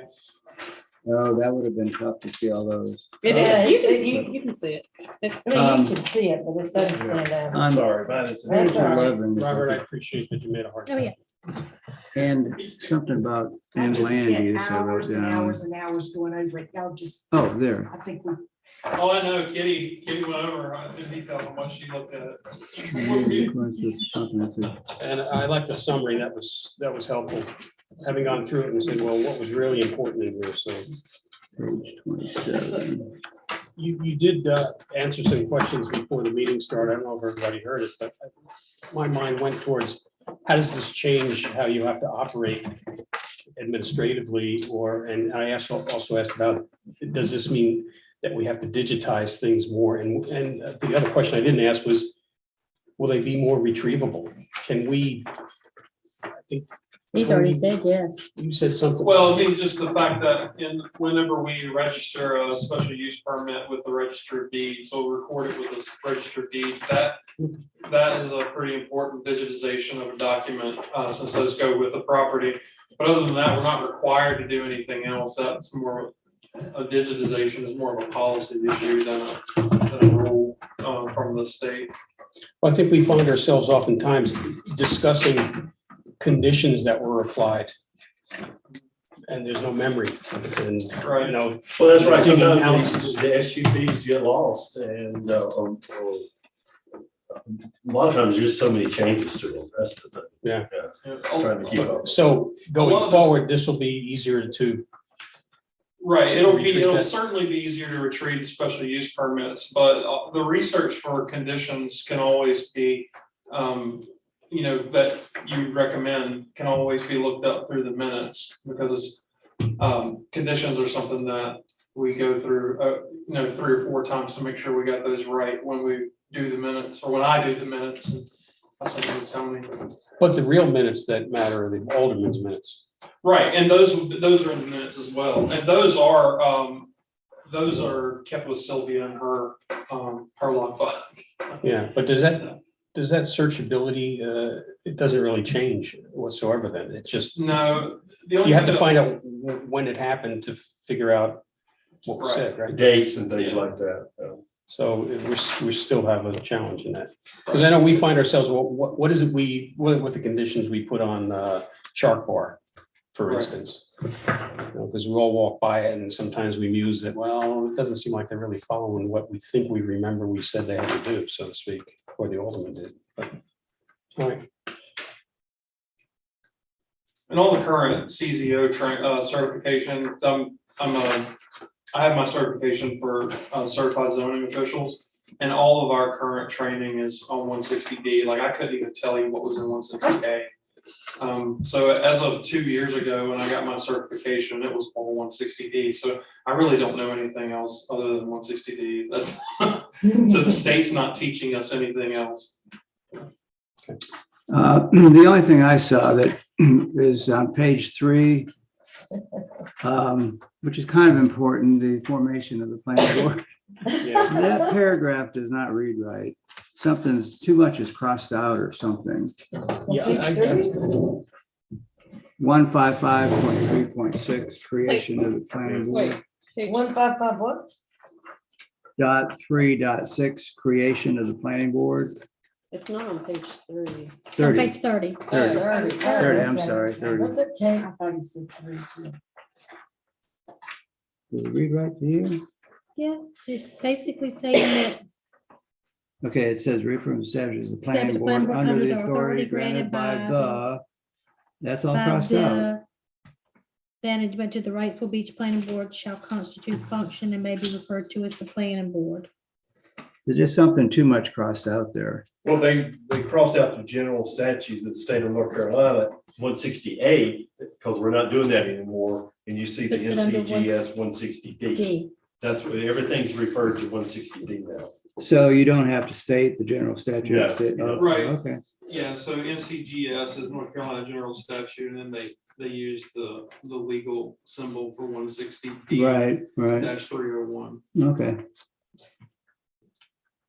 we'll make sure we're still officially in existence. Officially official. Um, So why is the all of whom shall be residents of the town strike through? That was, all that what extra, page are you on about? 30. 30. The extra territorial. all that extra-territorial Well, I think jurisdiction that stuff. was something that we used to have, and that's language they don't like it. Yeah, that The takes state doesn't like that language, so they take it out. Because technically speaking, if someone lives in the extraterritorial jurisdiction, then the county has a right to put a planning board member on that board. They're not technically living in the jurisdiction of the town.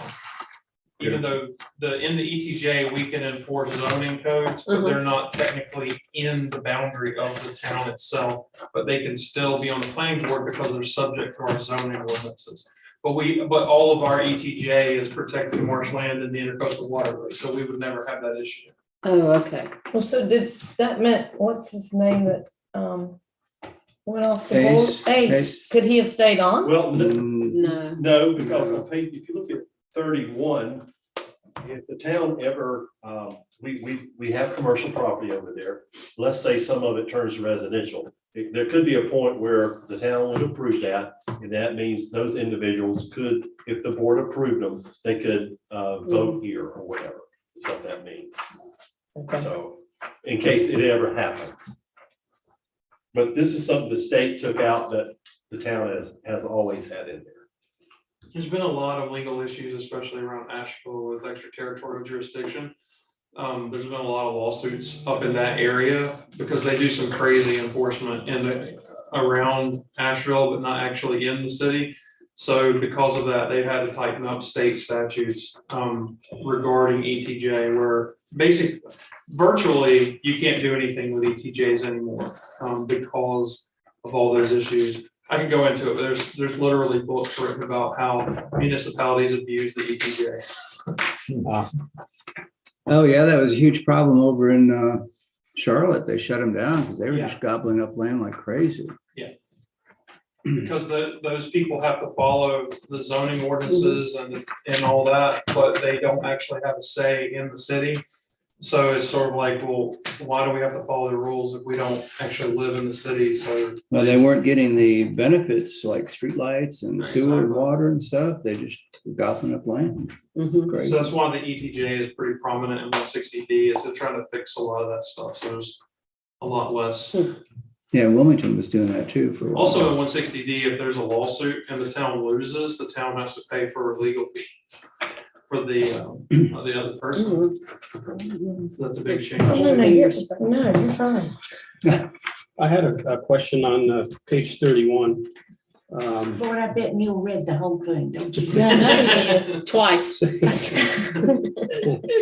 got a yellow. Well, I was all caught up on Netflix, so I was. So section 155.3.8, organization meetings and records. Under A, it talks about rules of procedure. Do we have those? Are you talking rules and procedures? As far as I know, this planning board has never adopted their own rules of procedure. And when I got here, I wasn't sure, when I first got here, I wasn't sure what they were, and I tried to find them, and then I figured out that we never had them. So even though it's in the ordinance, that might be something that the board will want to look into. That the planning board might want to look into? Right, because Okay. you should adopt your own rules of procedures. Like, for example, you don't want to see a text amendment and an SUP at the same time. Well, that's not a law. That's something that you choose to do. You could canonize that by adopting that in a rules of procedures. You know, just something that we can refer to administratively, but that's something that you can adopt. You know. So I know there was some angst that happened in the last meeting, the December meeting, when Sam asked if he could canvass the board as far as our propensity to want to vote on it. And it caught people off at the surprise, and then we wound up doing it, so to speak, or giving some feedback. So that could be something that we might want to codify. You can, but just That keep we in would. mind, because you are an advisory board, Mhm. you do whatever you want. Because when it comes to an SUP, because you're advisory, the Board of Aldermen can't really take under consideration, they can't make the final decision based off of your recommendation or not. So they can ask you whatever they want to. You're not bound as stringently as a quasi judicial board like the Board of Aldermen is. So you can have these conversations. You just need to be careful around special use permits. Yeah.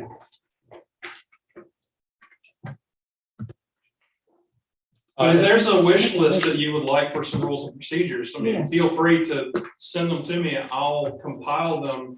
And we can talk about this and maybe adopt a rules and procedures document for 2022. Maybe some samples of some other I place. think it would be a good to have a guideline, Sure. not a cheat sheet, just to, yeah. That's what. Yeah, I'll do some benchmarking and Since send our you out some fearless stuff. leader will be departing us and some shoes will have to be filled, it would be nice to have a Right. little outline. A question about public input. We've done it, somewhat Loosely, not for sure. consistently or so. Right. And is there any requirement? I didn't find it. Oh, there are definitely state requirements for public notification, not necessarily requiring any sort of input though. If you're talking about who we have to notify, the town ordinance, we actually notify more people than we're legally required to. I think in the in the state statute, we're required to notify people 50 feet away from a property line. Town ordinance is 150 feet. So if you look at your average parcel being 50 feet wide, we actually notify probably about 6 to 8 more properties than is legally required. And if they get back to us or not, that's really on the state, what we consider stakeholders are those people. But I was thinking in this meeting. I think it's up to the chair sometimes. Yeah. Typically at the Board of Aldermen, yes, if they have standing or whatever, but Yeah. usually it's up to the chair to allow that individual at the Okay. planning board level. So there's nothing mandatory. It's probably a good thing to do anyway, most of the time. We were pretty slack tonight, but. We were, it's yeah, we still- let them it's back still- in, but It still worked, Yeah. yeah. but we were kind of. If there were 50 people in here, then we Yeah. wouldn't. The let them back. sketchy part gets with public input is when a decision is made at a quasi judicial level, if someone say wants to do like an SUP, the state only recognizes adjacent people and people directly affected, and that means like adjacent property owners. Someone who lives over by Shell Island isn't gonna be affected necessarily by somebody who lives on the opposite side of the island. So legally, you would be hard pressed to prove that they are a stakeholder, in one of those decisions, and that's where it gets kind of tricky as far as input. Well, especially here because it's so small, Right. it could affect somebody on the south end if it's on the north end or downtown or something. It really could affect them because we're just so Does small. Brian step in those situations Yeah. and tell Yeah, who's- Brian will, Yes. he'll try to arbitrate who's which should be considered a stakeholder and who's just putting in input. Right. well, what do we need? Do we need to put this to Just vote? Yeah. make a motion, either move it on to the, or to the Board of Aldermen. I make the motion. I have 435 more. No. Let me run through all these notes. No. Cheryl made. You want to make a motion? I'll second it. Leanne second. So Cheryl made the motion. Leanne I'll second. seconded. Any further discussion? All in favor, say aye. Aye. And if you could get us Thanks, an outline, Robert. I would appreciate that. Sure, I think that helps as we move forward. like I said, I'll start putting them together. Can I just say one thing before we depart tonight? I know that I came in with a different attitude tonight. And I was very determined that I was right, that I knew what was going to be the best outcome of this. But I actually feel good that I was able to change my mind a little bit. And I have to really thank Neil for that, because he looked at it in a different way than I did. And I think lots of us learned a lot tonight. And that, sometimes you have to bend to make things like, I've been here so long and I've seen it so unsuccessful so many years, and I wasn't gonna give them a chance to make it better. Because they couldn't. My attitude was, they can't make it better there. And so I just stepped back and listened to him. And I wasn't prepared to. I was. Do you want her to talk to your wife now? But I think we did the right thing, and I mean, we feel uneasy a little bit about it. I do. I still think we did the right thing. We have to give them. Anytime we make a change in parking or we do something, it's Yes, scary. I It's mean, there's a very lot scary. of burden that we carry. And I felt bad because I think Ross is young, he took it personally, and it's not personal. no, It's not at all. And I love him to death. He's a great kid. He's my daughter's age. I love him to death, but he needs to understand it's not about him. It's not what that's about. Well, I think you did a good job of making him I think so too. understand Thank that you it for wasn't doing that, by personal. the Well, I way. mean, I feel bad. I feel We're like all thinking it, I but mean, they all nobody think said it's it. personal, and Yeah. it's not. No. I think I've looked at his pictures, they're incredible what he's Yeah. done. And I really, He's got a good eye. Well, as also too, time went by, I decided we have to give him a chance. well, we also got burned a little bit for that time we passed the text amendment for the Bevy Mart. Oh, yeah. And I think we're all a little gun shy from Well, I that. think we're gonna do that more That- times than one. I think that's just the way, sometimes we're gonna make mistakes.